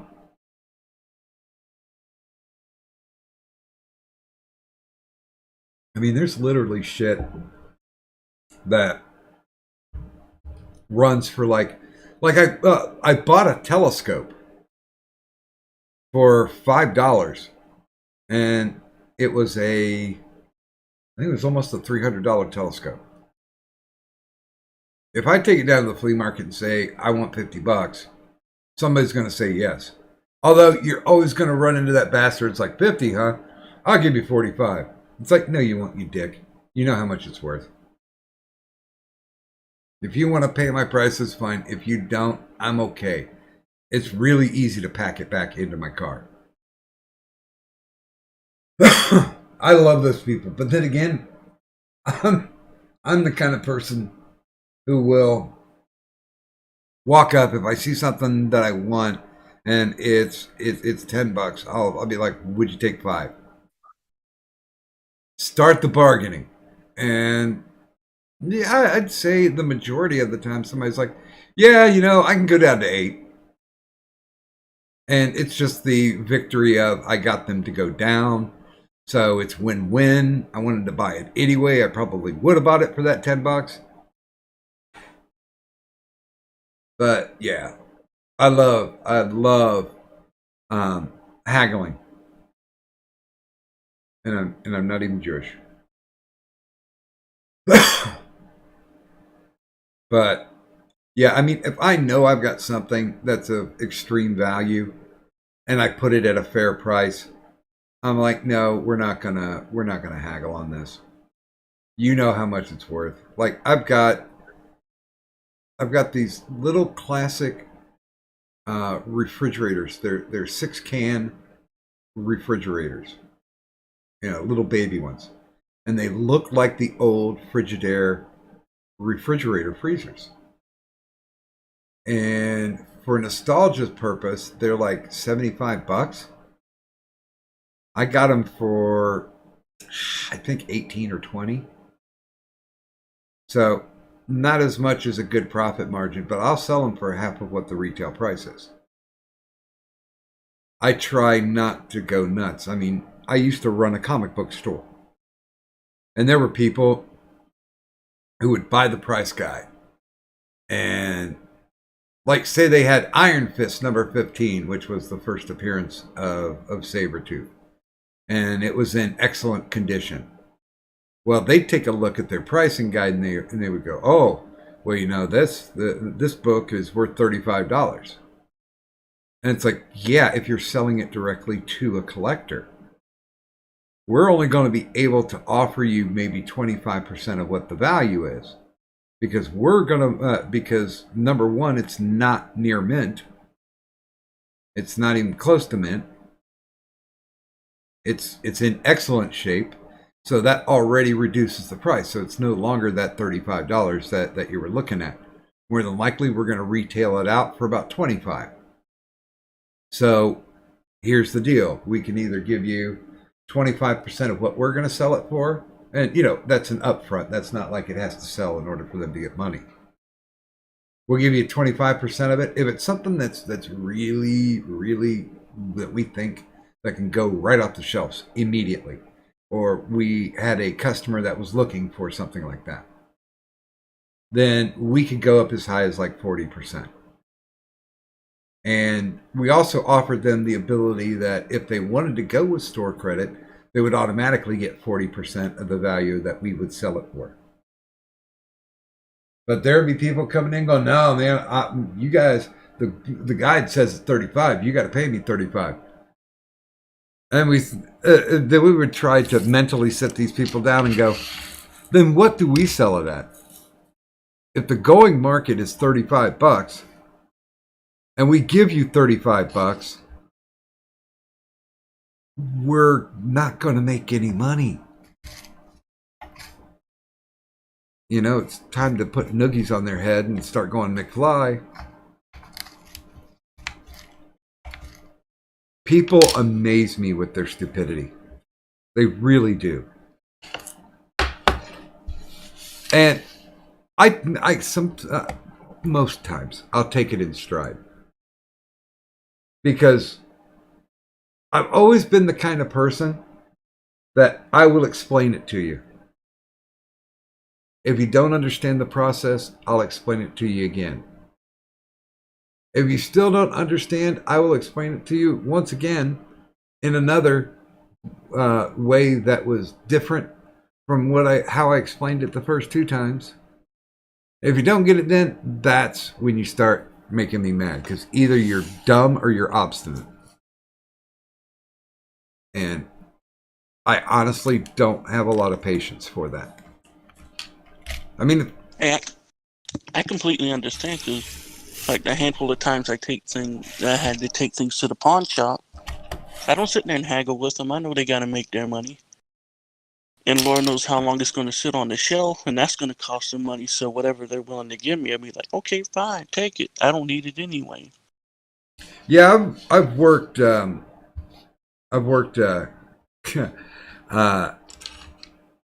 several retail type places, and I got to understand what it was. I actually wrote a book called 30% is Not Enough, a layman's guide to clearance shopping. And in it, like the very first chapter is explaining how it works. I use the sock analogy on them, or the sock example. And if you get done reading that chapter and you don't understand how economy works, then you really don't need to be a part of this economy. Things have a price.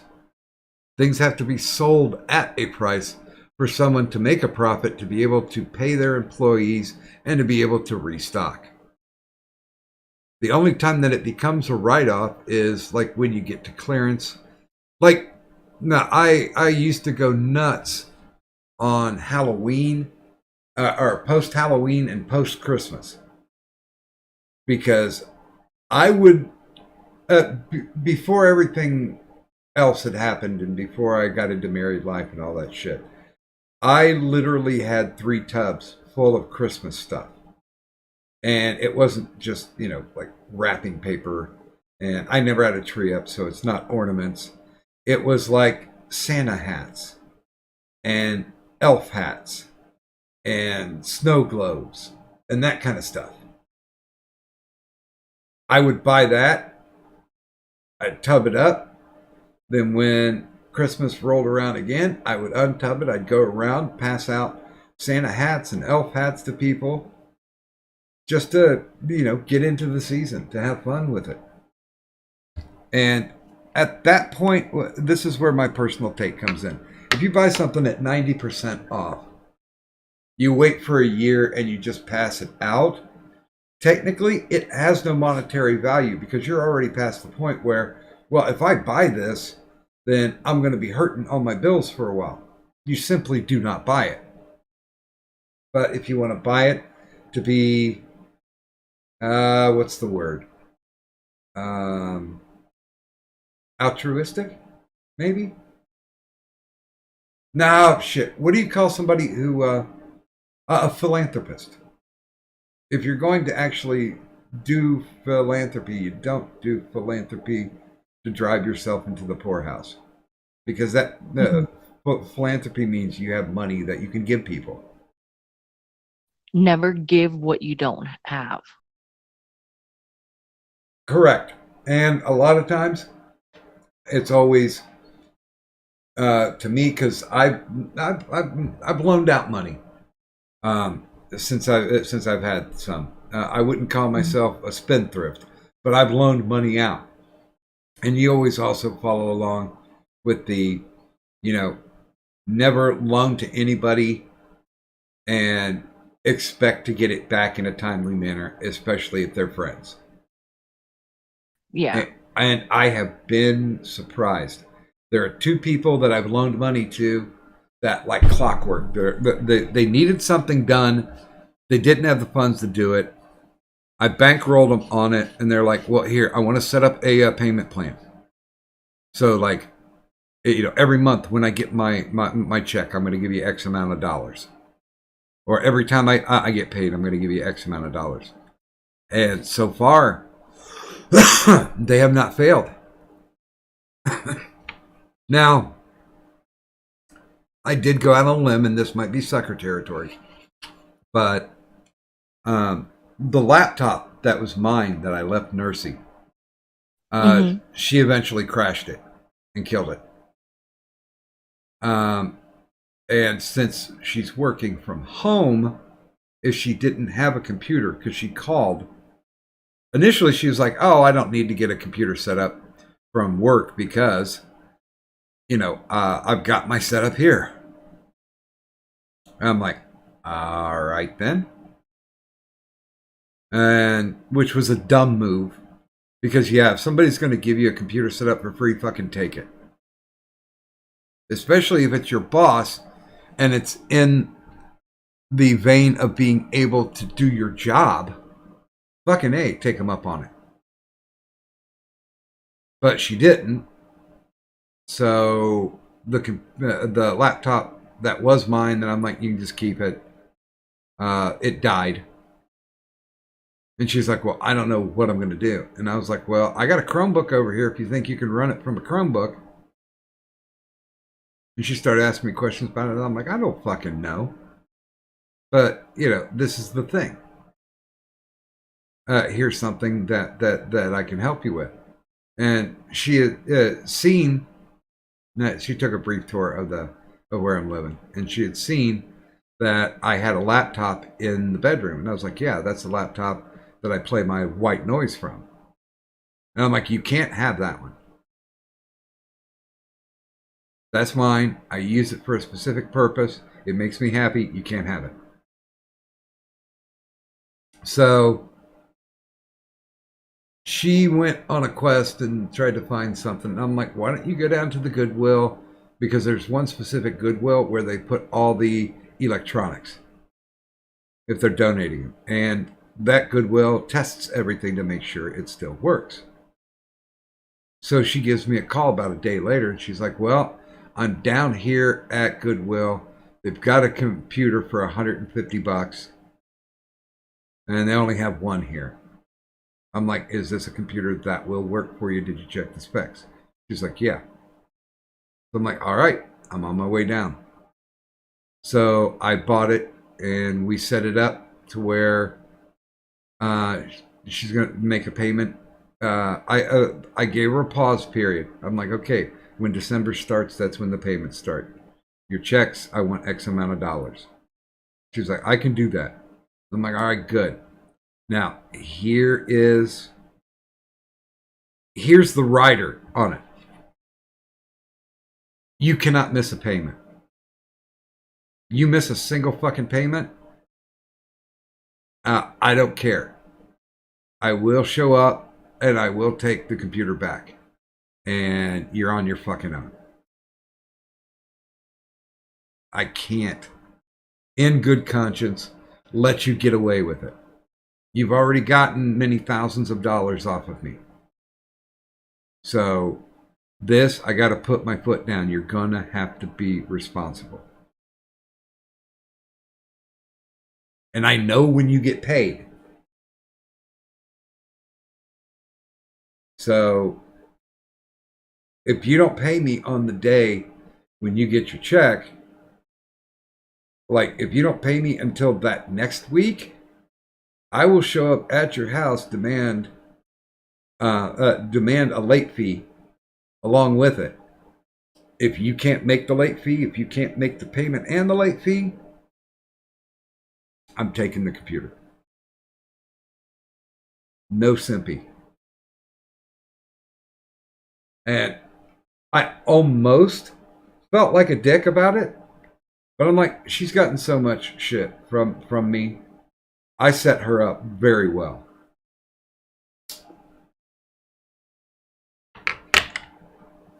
So, yeah, I mean, I hate to be harsh about it, but I gotta be harsh about it. Sometimes, yeah. I mean, we're not married anymore, and I definitely don't want sex. I'm in the celibate phase now, and I'm feeling really good about that. Well, it's one of those too where, sometimes when people ask you for something, you got to make sure you put your foot down about it. And other times when and I know too much of that situation, that as harsh as you may feel it is, it's understandable as to why. Yeah, I mean, my ex codependent, she didn't have a place to live, and I'm like, okay, if you want, you can come over and you can live at the coop, and I'm going to have you sign a contract. So you are going to need to get your shit together and follow the rules of the road. I'll give you 3 months to live here until you get set up. But I'm not going to bankroll you in any way. My bankrolling is letting you have a roof over your head. And that's it. And she was pretty good about it.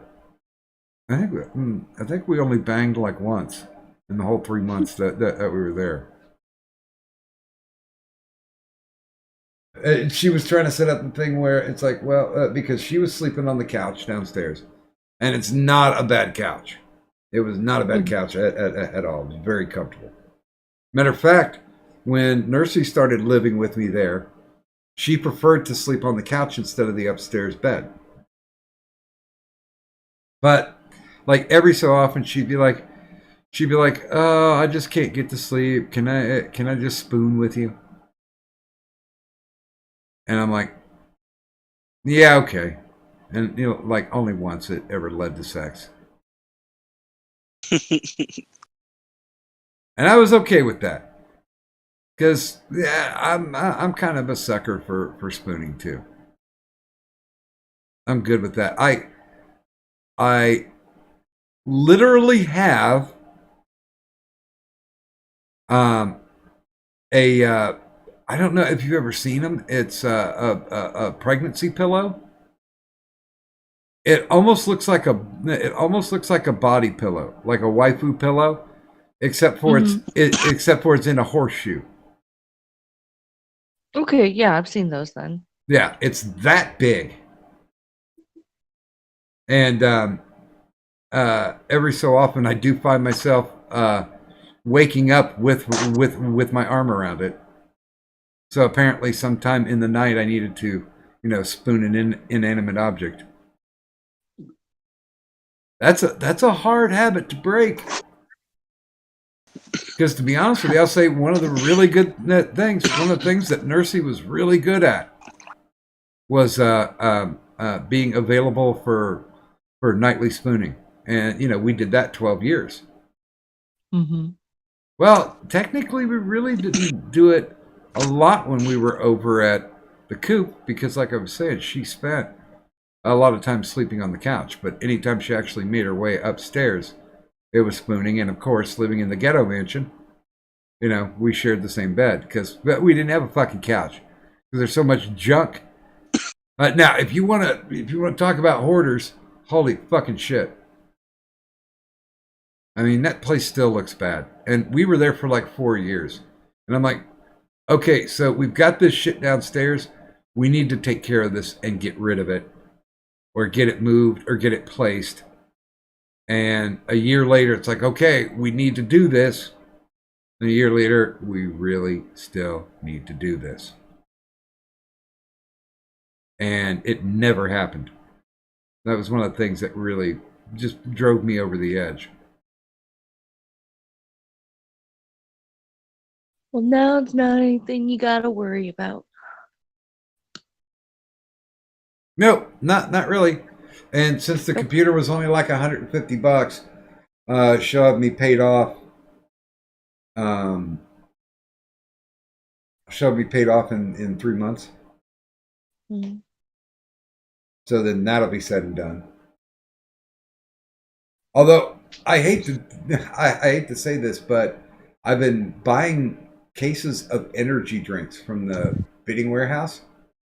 Yeah. And like a case of energy drinks, we're running like $2.50 for like 24. Oh shit, son! No, that's a fucking deal as far as I'm concerned. So Shoot. so anytime I buy it, I'm like, hey, I got this. This is how much it costs, and she's like, yeah, I'll buy that. And some of it's a buy and try. Well, it's like I buy cases of almond milk. I stopped using like dairy milk. Mm-hmm. And I buy cases of almond milk. I don't think I paid more than $5. Mm-hmm. And usually, if you go to the store, like if you buy a half gallon of almond milk, around here it's like $3.50.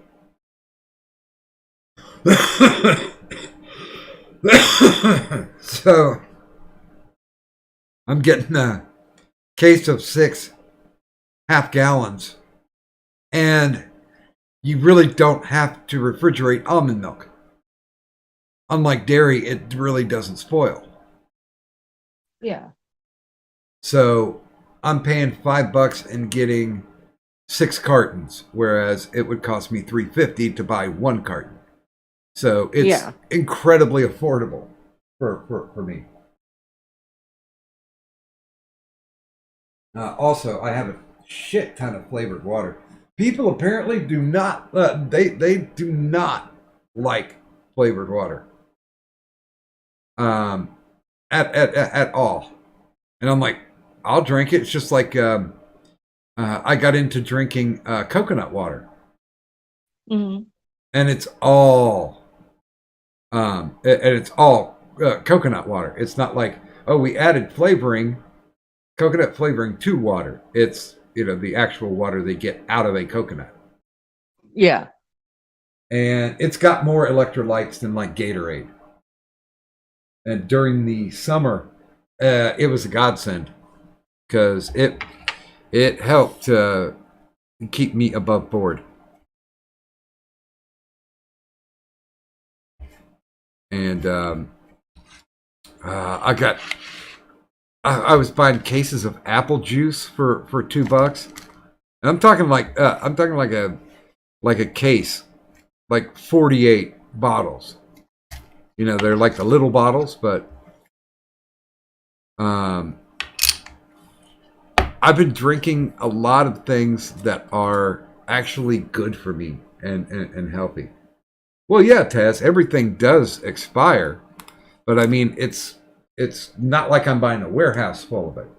Usually, when you have a best buy date and it's something that's sealed, it can last for an additional 2 years. Unless there's some type of dairy or meat product in it, then you just wait to see. If the can starts to bow, you throw it away. And yeah, even eggs. They have a best used by date. As long as you have eggs in the refrigerator, they'll last at least 6 months, longer than what the best by date is.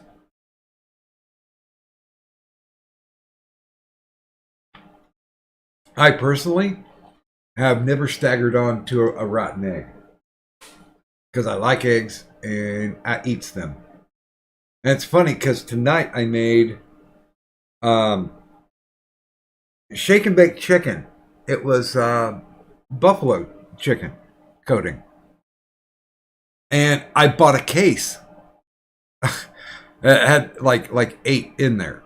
At eight boxes. I bought a case for I think it was about $3. $3 or $2.80, somewhere around there. And I had it because I was fearing that since it's one of those flavors that they don't always offer, that it might be a bust. But I shake and bake some chicken breasts. They turned out awesome. Made some mashed potatoes, which I'm kind of excited about because my mom taught me how to make, and you'll probably know how to make this, but she was the first person I ever knew who made it. She would make baked potato mashed potatoes. Have you ever had that? Once. And not for a very long time. Because really, the only thing that you're doing is it's mashed potatoes. You add pepper, you add butter, you add sour cream, you add cheese, you add bacon bits. And then you mix it all up. Ta-da!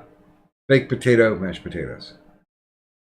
But tomorrow, because I made too much, I still haven't figured out how to cook for one yet. And I'm running into problems. Because I'm fine with leftovers when there's only that to eat, but when I have so many options, because I filled my cabinets up with fucking options, unlike what I was unable to do at the ghetto mansion. I filled it up with options, so I will eat leftovers, but I kind of lose the affinity for it after I eat it once or twice. But what I'm going to do, I'm excited with the mashed potatoes that I made because tomorrow when I get up for breakfast, I'm going to make latkes. Have you ever made potato pancakes? I have never made them, but I've had them before. So yeah, I'm going to have baked potato latkes.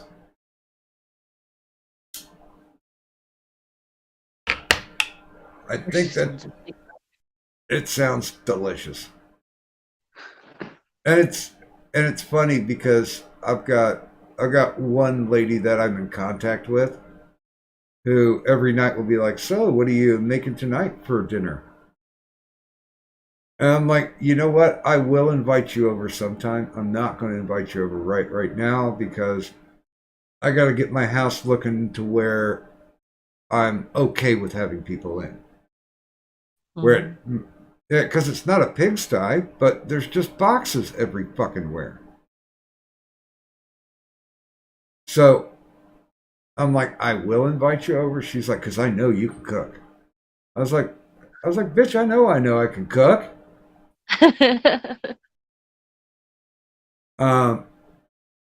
Yeah, she's just looking to get a foot in the door. And I'm like, you know what? You can come over. I will have dinner with you. That's fine. But we got to get, I got to get my ducks in a row. And then I'll invite you over and, maybe sex might occur. Gonna Netflix and chill, Doc. I am amazed. I mean, I've kind of had like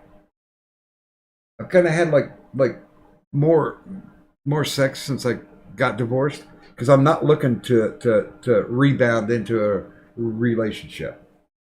But I mean, the chicks who were like sending me DMs when I was married, like, so you still married? And it's like, yes, I'm still married. The ring is still on my finger. I'll let you know when it's not. And it was Nursey who queued up most of these because of the fact that on Facebook, she changed her status. And when she changed her status, most people don't know this, but it automatically changed my status. Because she put down divorced. Mm-hmm. And automatically it flipped my status from married to divorced. And the inquiries started coming. Wait, at your age, is it Netflix and chill or is it NCIS and chill? No, it's let's break out the 8mm projector and chill. Let's break out the old stone tablets from back in our youth. Let's break out the old stone tablets and hold on. I know I got some pain meds somewhere because this is gonna hurt after. By the way, good morning to Nacho Damas in the chat, and he says, "Doc, I don't think that is the kind of cooking that she wants." Oh no, she wants both kinds. The women's that I've talked to, they want both kinds because they know I can cook, so it's it's a win-win for them. But I sincerely, I'm too old to get back into the dating game. Mm-hmm. And really, honestly, if somebody wants to come over and try me out, take me for a spin, I'm kind of okay with that, as long as you don't walk up to my door with your bags packed. I don't want it. I don't need it. You're back in your slut phase.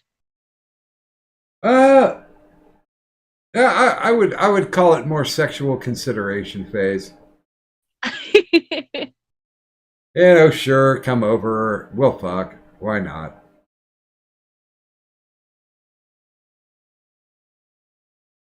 And I'm like, Nursey and I talked, and I was like, fuck, you should be banging like a bunny right now.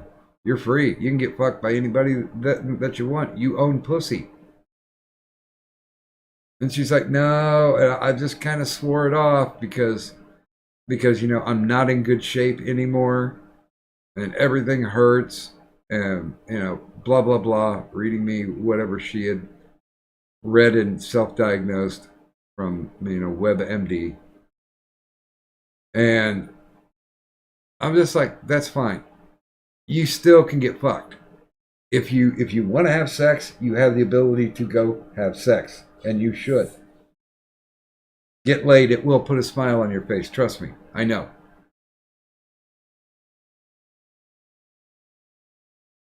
Although, here's something weird. One of the girls wants to have a dom-sub relationship. Flat out said it.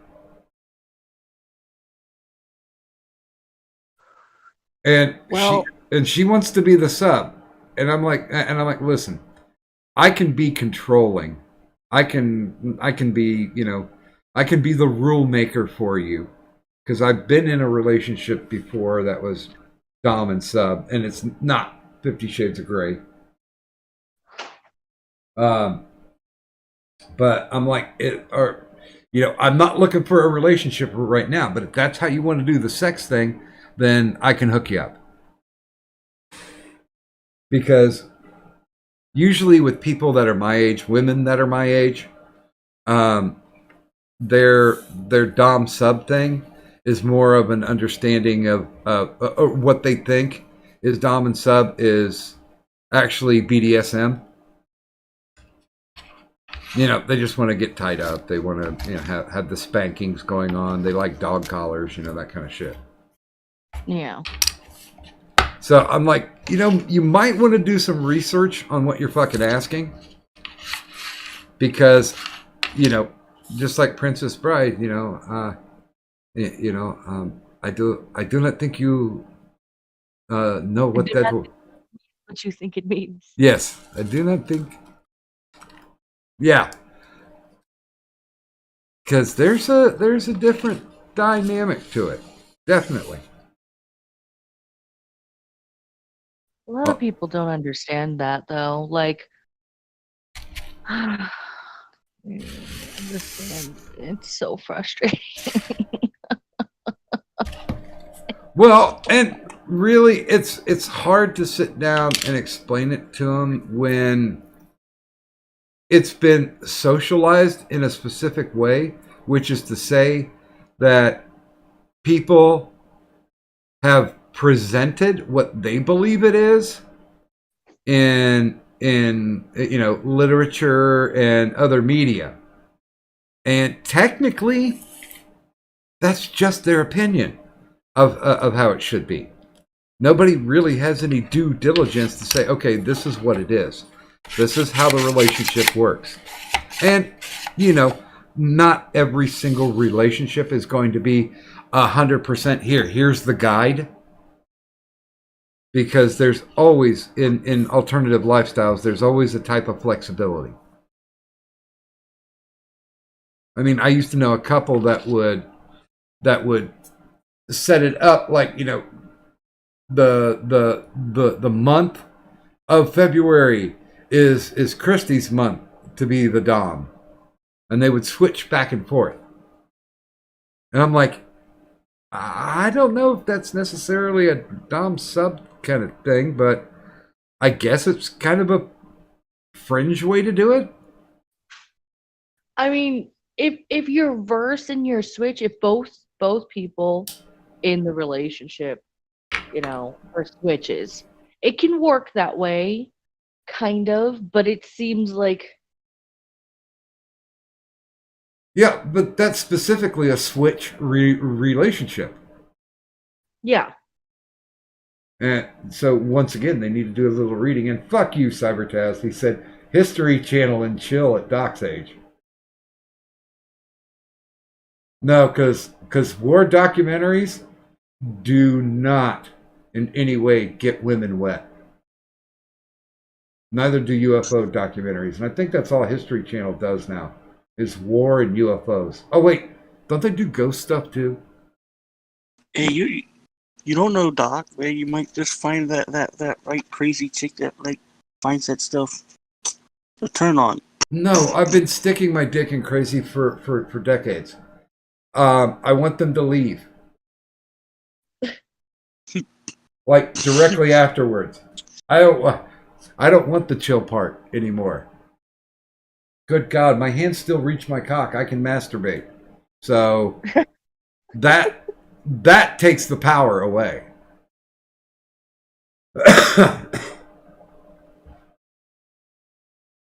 But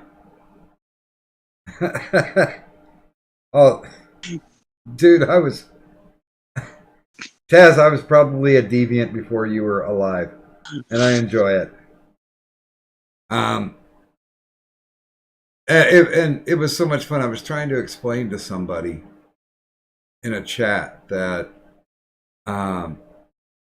perversion is a buffet. And yeah, sure, why not sample it? Why not try some stuff? Because just like I was saying last night, if you enjoy food and you like tasting different types of cuisine, how will you know if you like it or not if you never try it?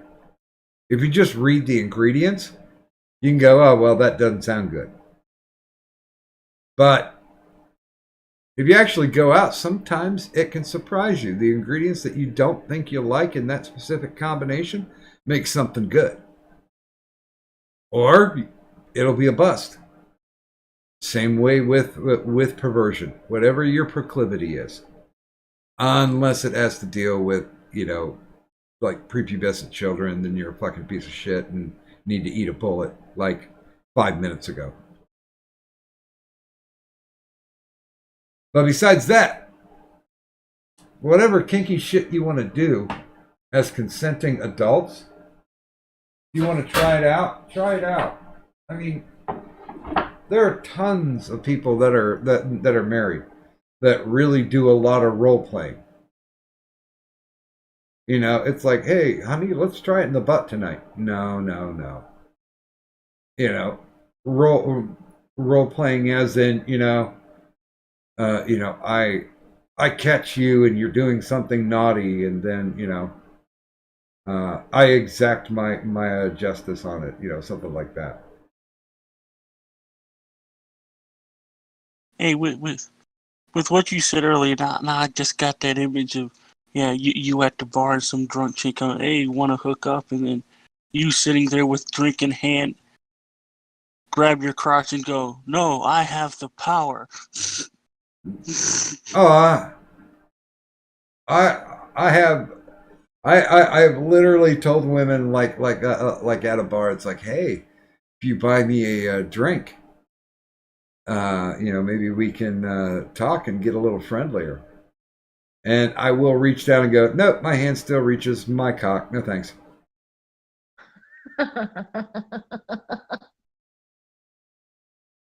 I don't mean to be a dick about it, but but sometimes you gotta be.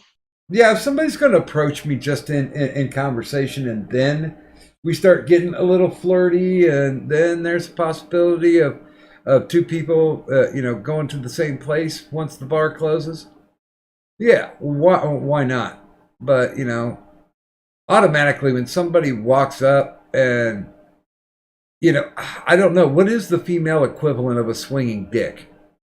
That's essentially what it is. They're like, hey, I got the pussy. You need to buy me drinks. And I was like, wait a minute. If I need to buy you drinks to fuck you, that means I'm going to be drinking. And if I actually need to drink to fuck you, I believe that's a self-defeating purpose. Because I want to remember it. And I definitely want to make sure that the camera work isn't shaky.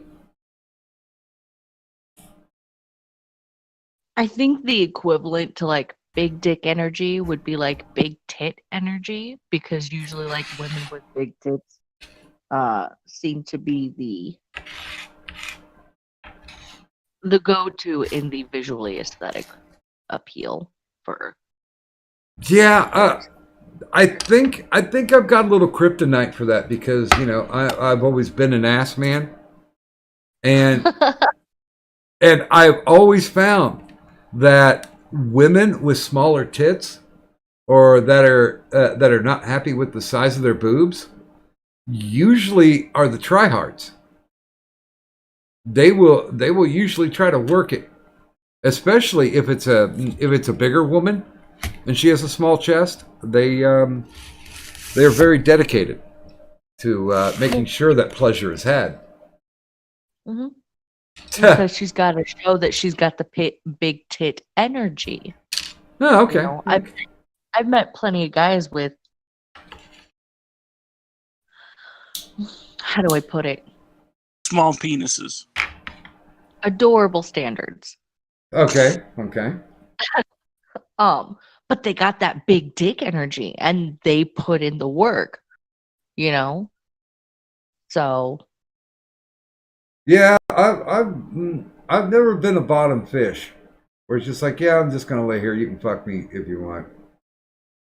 I'm gonna be like, I'm gonna hit that.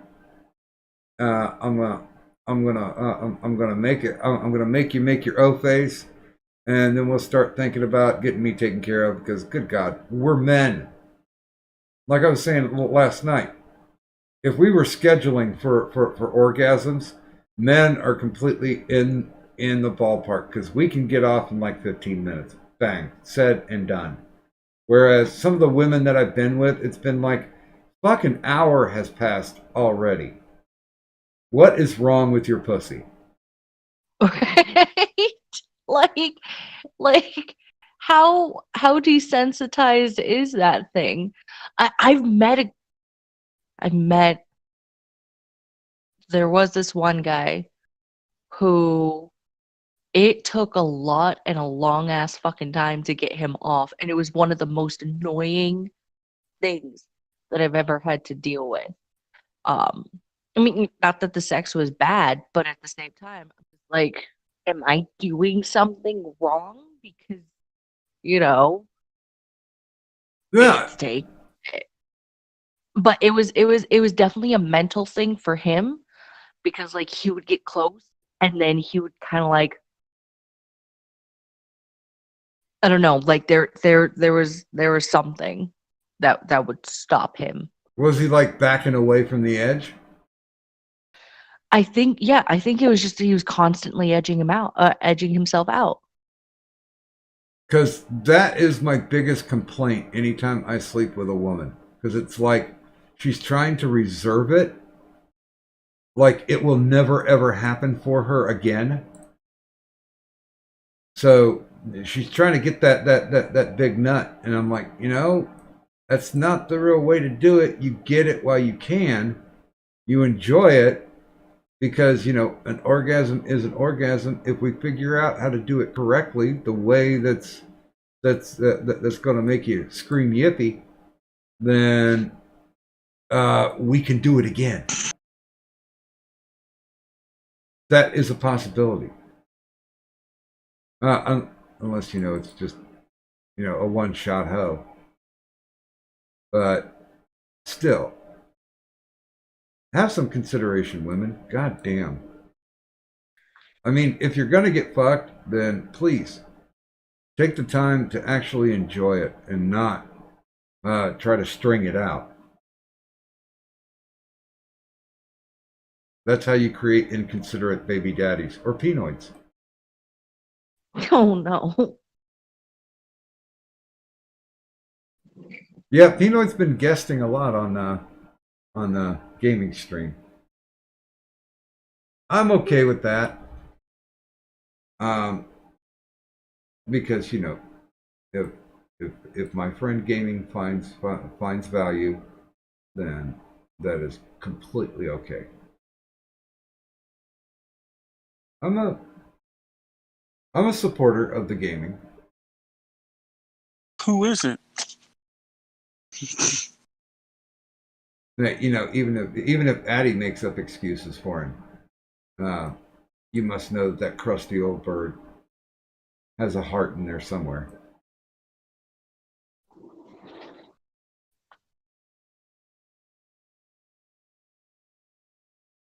Although,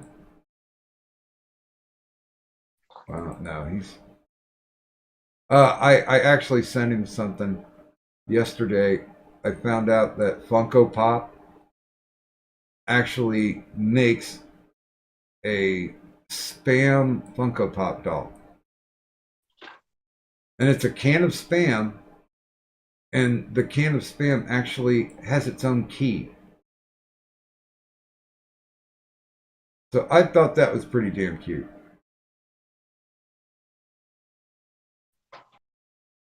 I don't think I'd ever see Addie buying a Funko Pop, but it would be funny to think that he would. Yeah. Here we go. I don't know though. I mean, I've been running into a lot of people who have,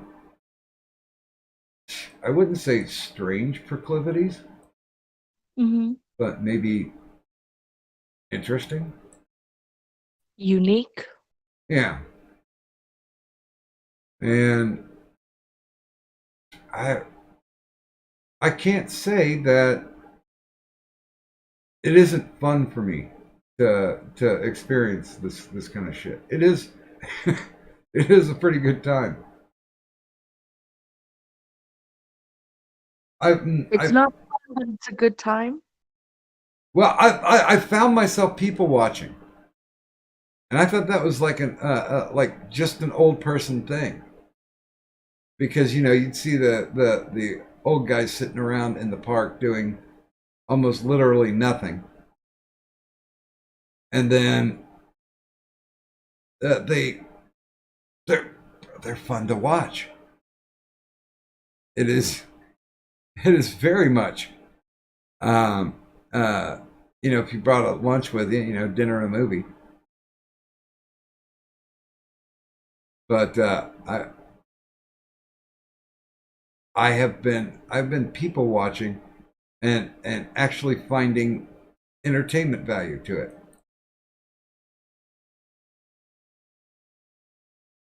I think that's okay. Yeah, no, there's nothing wrong with that. Yeah, it's not like I'm, walking around in a trench coat. Not And yet, nothing. that is. Yeah, I'm very much of the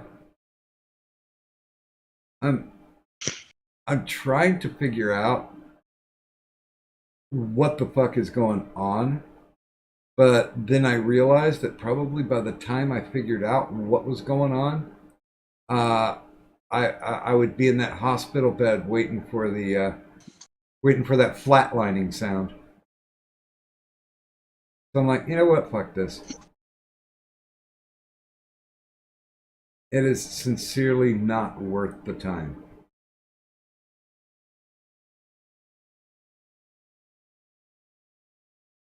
So yeah, I just been kind of rolling with it.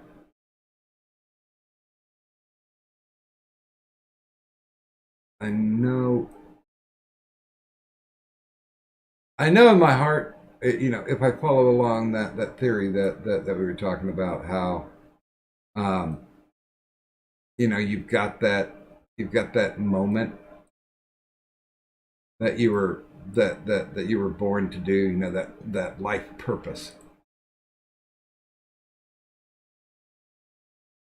And I think I've already done my life purpose. I'm pretty sure that I have. So, fuck it, everything else is a cakewalk at this point. I can actually enjoy stuff. And I'll say, honestly, I thought I would be working until the day that I died. And maybe the strokes were a blessing.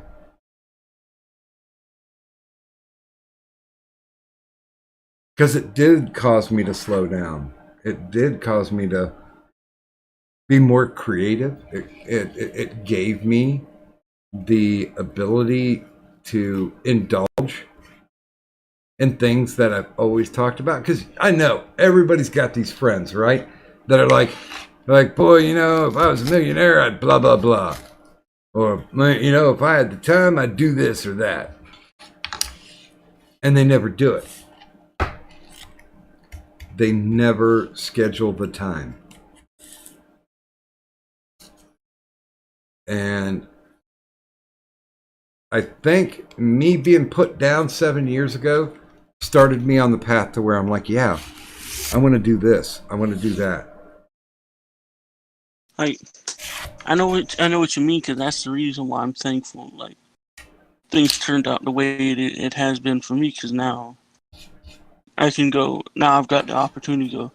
Yeah, if I had this opportunity, I'd do this, this, and this. Now it's a case of now, come here in a few days, I'm gonna have that opportunity. So time to put my money where my mouth is. And what are you going to be able to do? Well, since where I'm gonna be pretty much staying at, there ain't a bunch of stuff that aggravates my allergies and causes a bunch of inflammation. I'll be able to do more. There's job opportunities there, so I'll be able to hopefully get a job and like earn money while straightening myself out. Well, it's always a noble goal.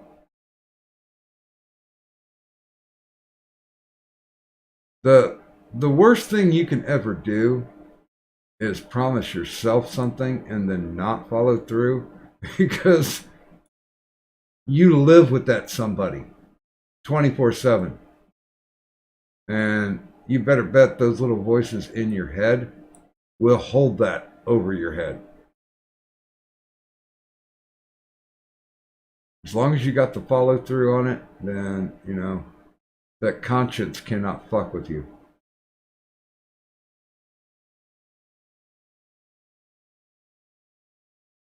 There's very few times in life where you're granted opportunities to do something where you see it and it's clear that you know what it's about. And, you know, you can see your brass ring. And if you don't grab it, it's one of those, it's your fucking fault. And there's way too many people I know that spend time lamenting about all the things they could have done, all the things that they should have done. And I'm not hearing it, because it's like, well, it's your fucking fault.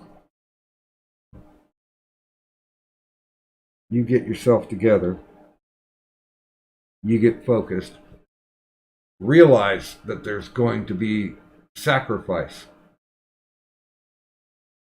and roll with it. If it's something that you want badly enough, you can have it. You can always have it.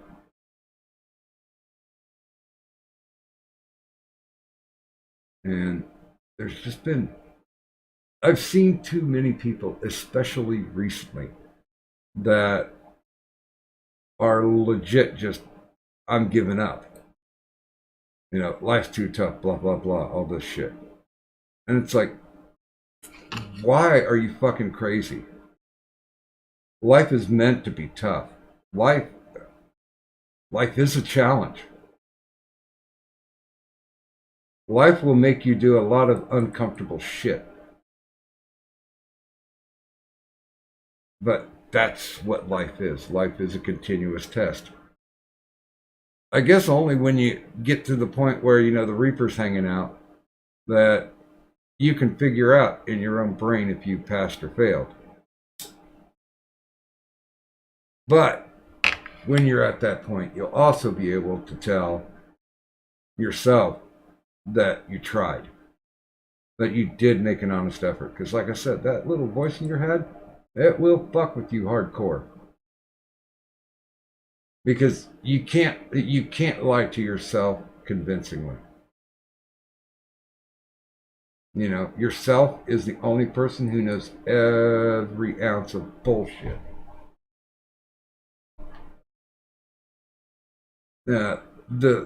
It's also the only one that has the sincerity meter.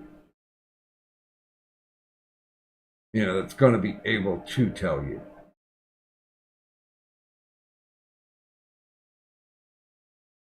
I don't know. There's many times in my life where the shit I was talking about sounded really good, but then there's that little voice in the back of my head going, bullshit, bullshit.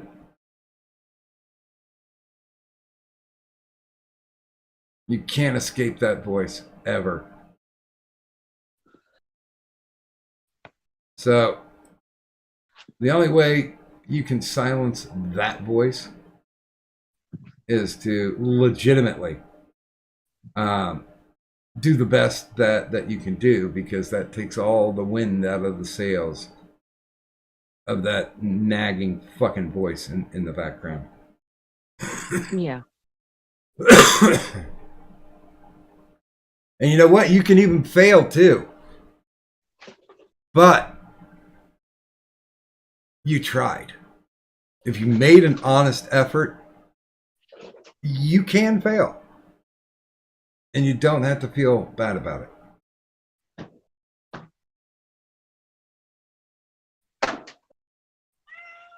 it. I sound like a shittier version of Tony Robbins.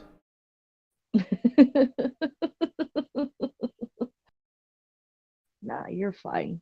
You're speaking some truth there, because everybody winds up having those voices every once in a while. And one of the best things you can do to get it to, even if you can't get it to necessarily shut the fuck up, you can at least get it to where you're not hearing it as loud. You just keep trying. Because everybody's got that voice. If they don't have it, then I don't know, they might be a narcissist. But even some of the narcissists that I knew, they definitely had their issues. Oh yeah, narcissists will for sure have it. It's a universal voice. It's just some of them speak louder than others, and some of them speak more often than others. Well, and it's one of those things where, you know how somebody says, if somebody hammers in the point, if they keep saying it enough, you start to believe it.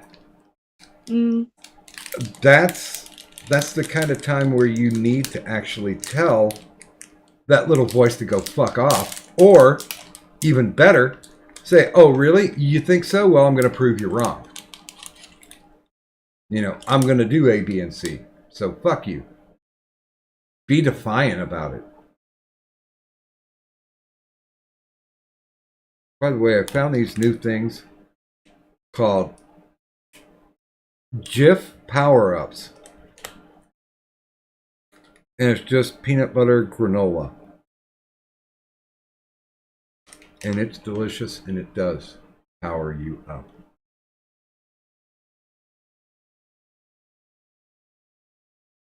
Oh, fuck. Hold on. Yep. Time in dropped in for another 11:05. Thank you, sir. And he says, remember the 5th of November and tires. Thank you, sir. But yeah, that's I mean, I don't think, you know, that's a speech that will rally the fucking troops, but This has been your TED Talk. yeah.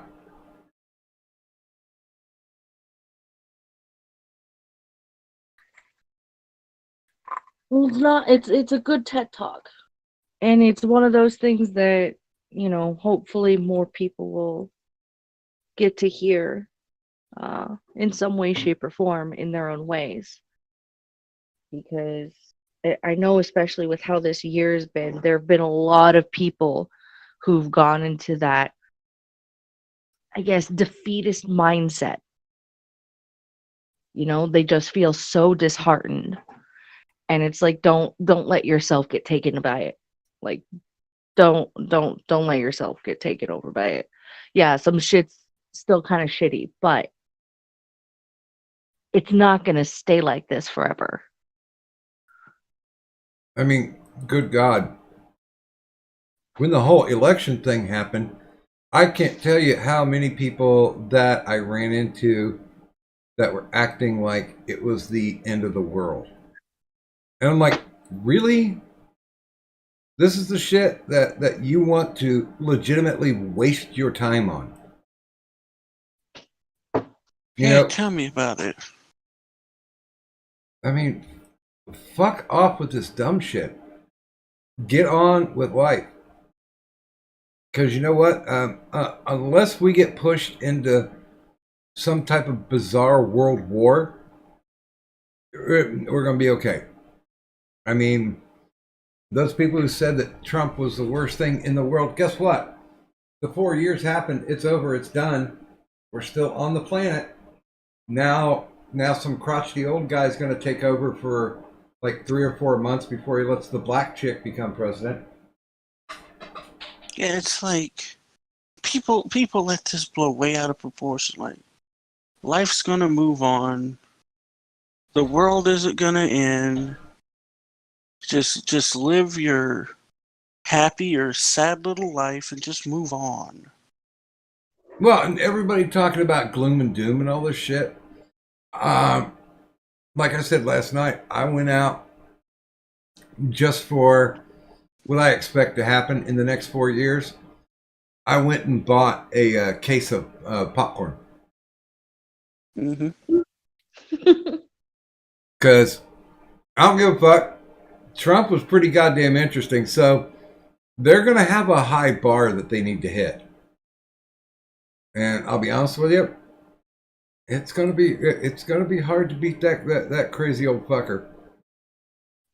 I mean, yeah, but now we have a dementia field old fucker. Yeah, but they're So, not going to let us keep him around for a while. That's true. They won't. He'll get Epstein, I'm sure. But either way, like it's all just politics is stupid. 2020 has been a fucking riot, and I'm waiting to see when that shit will die down.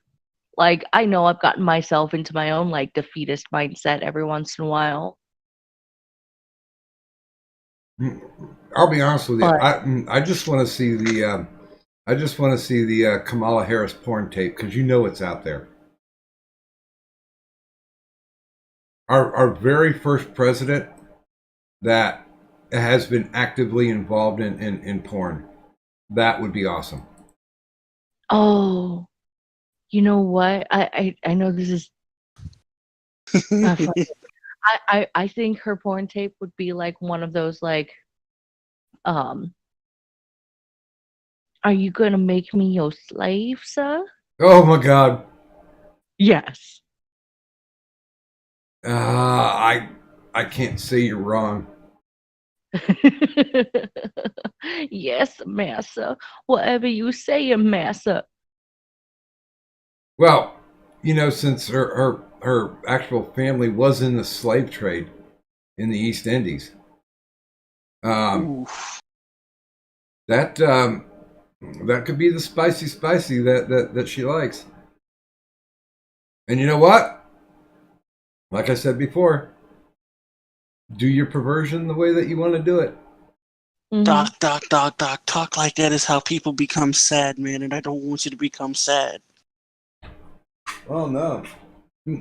Like I said, man, anytime there's a celebrity porn tape, I gotta watch. I do. I admit it right up front.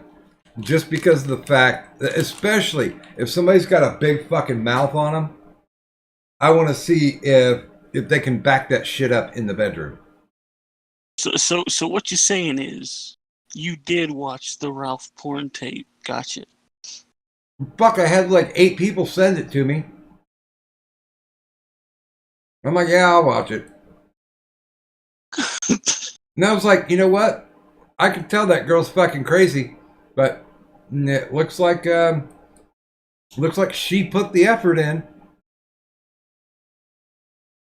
I mean, you know, that just laying there kind of thing, that was no effort whatsoever, but looked like she was working it.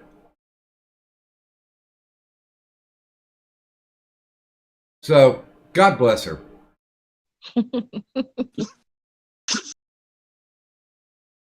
Bless her heart. Mm-hmm.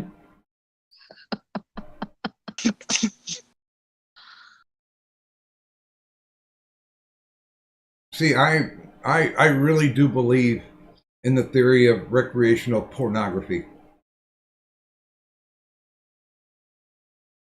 I mean, it's better than scrapbooking.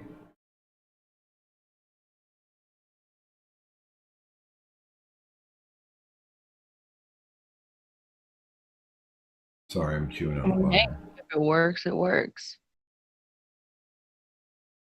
Yeah, I Doc, mean, I have a yeah. oh Go ahead. oh sorry. I was gonna ask when you thinking of ending it because I got some stuff I want to talk to you about, but not on stream. I don't know. We could wind it down in like 5:30. That's a few minutes from now. Mm. Whenever you want, sir. But Doc, you talk about the only downside with the whole recreational porn taping is some grandkids or great grandkids say, "Oh wow, I found Grandma and Grandpa's family videotape." No, that's why you just put it on Pornhub, like I did. Learned something today, there, kiddo. Did you bring a notepad? Yeah, that's people should never fear their sexuality. No.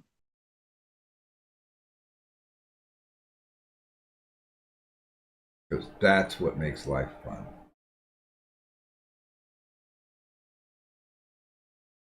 It's the only way you can continue the species and have a good time doing it. I mean, it was purposely set up. If sex wasn't supposed to be a good thing, then our fucking race would be done already. There would be, the humans would have been extinct. But fucking is fun. It's a good thing. So, you know, just like voting early and often. I mean, yes, no, voting works. Your votes matter.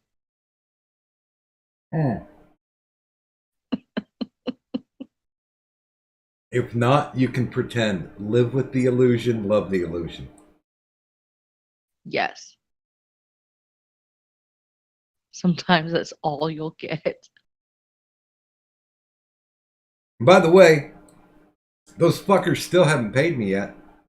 Really? It's been almost a month. And I still have not. Frankly, not surprised. Yeah, I'm like, you don't have to count a ballot or anything. That shit's over with. Only thing you have to do is count the bills into my hand.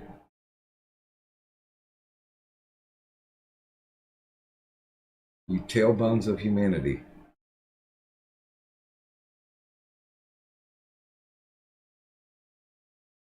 But yeah, she's like, "Oh, the checks are going out this week," and I'm like, "Pardon me if I think that's a line."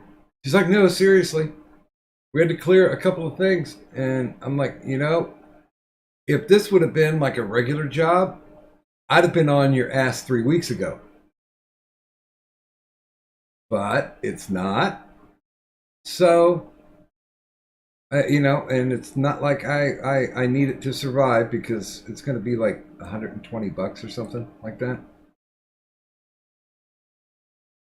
Yeah, I think that's what the price is on it. They were supposed to be working out the payment system of like $10 an hour to do it. And I kept thinking about it and I kept thinking about it. I'm like, I worked 14 and a half hours. And the only thing that they mentioned was that you got paid $120. And I'm like, so wait a minute, I'm gonna almost make minimum wage? That's so awesome. Thank you, government. So I was part of the cheapest governmental staff.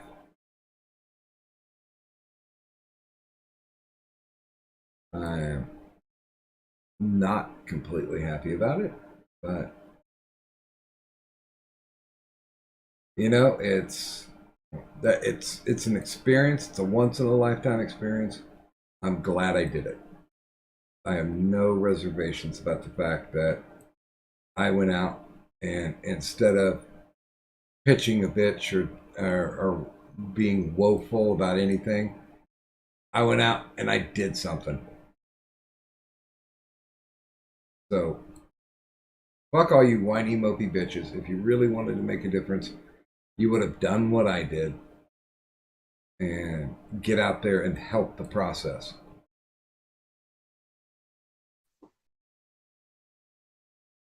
Because, yeah, I will hold that over people's heads. My shitty next door neighbor was like, so have you gone and voted yet? I was like, dude, I worked the fucking polls. What did you do? Oh, that's right. You were trying on new skinny jeans and trying to adopt more fag hags into your weird ass cult. Which, even if he is gay, I'm pretty sure the way that he was raised, because he got raised in money. He came from an affluent family. So I'm going to bet dollars to donuts that he's probably pretty disrespectful to women all the way around. Because that's the culture he was raised in. Now, he could prove me wrong. He could just be just a dick. But I'm pretty sure the way that his life is, he's not just a dick, but I think he's probably a misogynist as well. Now, pure speculation on my part. So if this ever goes into court, I'll just say, you know, it seems like something that would make sense. Then again, I guess it would be his mom and dad's money that would be suing me.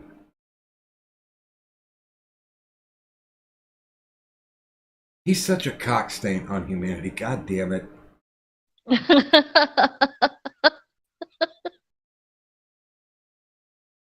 I really I have so many problems with pretentiousness when it's and just by the very definition of pretentiousness, it's not deserved anyway.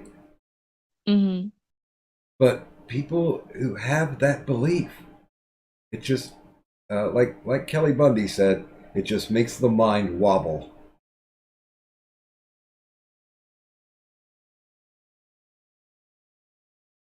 Although it would be kind of cool if he took a trip to Minecraft. I'm just saying. Oh, okay. Let's see. It is 5:30. I think it might be a very nice time to go ahead and wrap this thing up. Let me just check. I want to make sure that I've covered everybody. You guys have been great tonight. I certainly do appreciate dropping the donos. As you guys know how I normally handle donos, I usually pump it right back into all the freebies and the gimmicks that I like to give out to. I can't say fans, I'll say viewers, because if you listen to the earlier part of the show, I have trouble taking that in.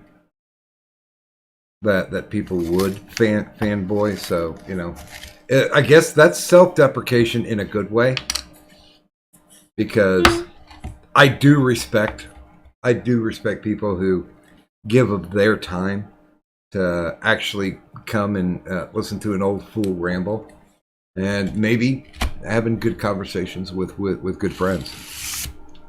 I mean, nothing else. It's good to pass the time. Hell, when I work security third shift, I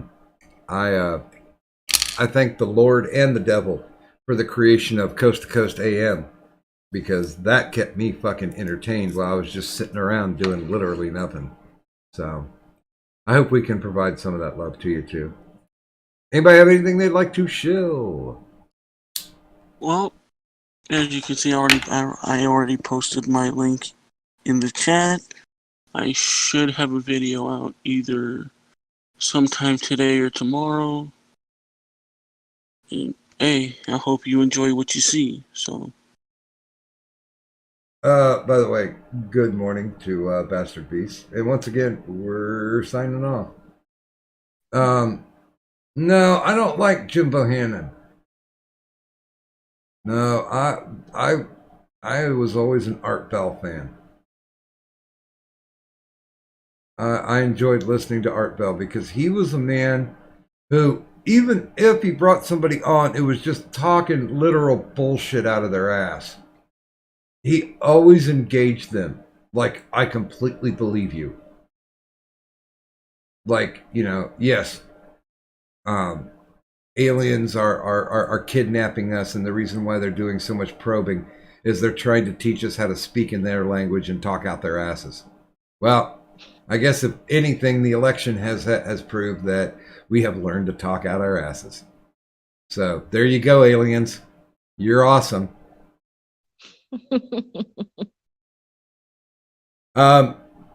So yeah, I honestly, I don't have any finishing gimmicks right now. I haven't thought of any.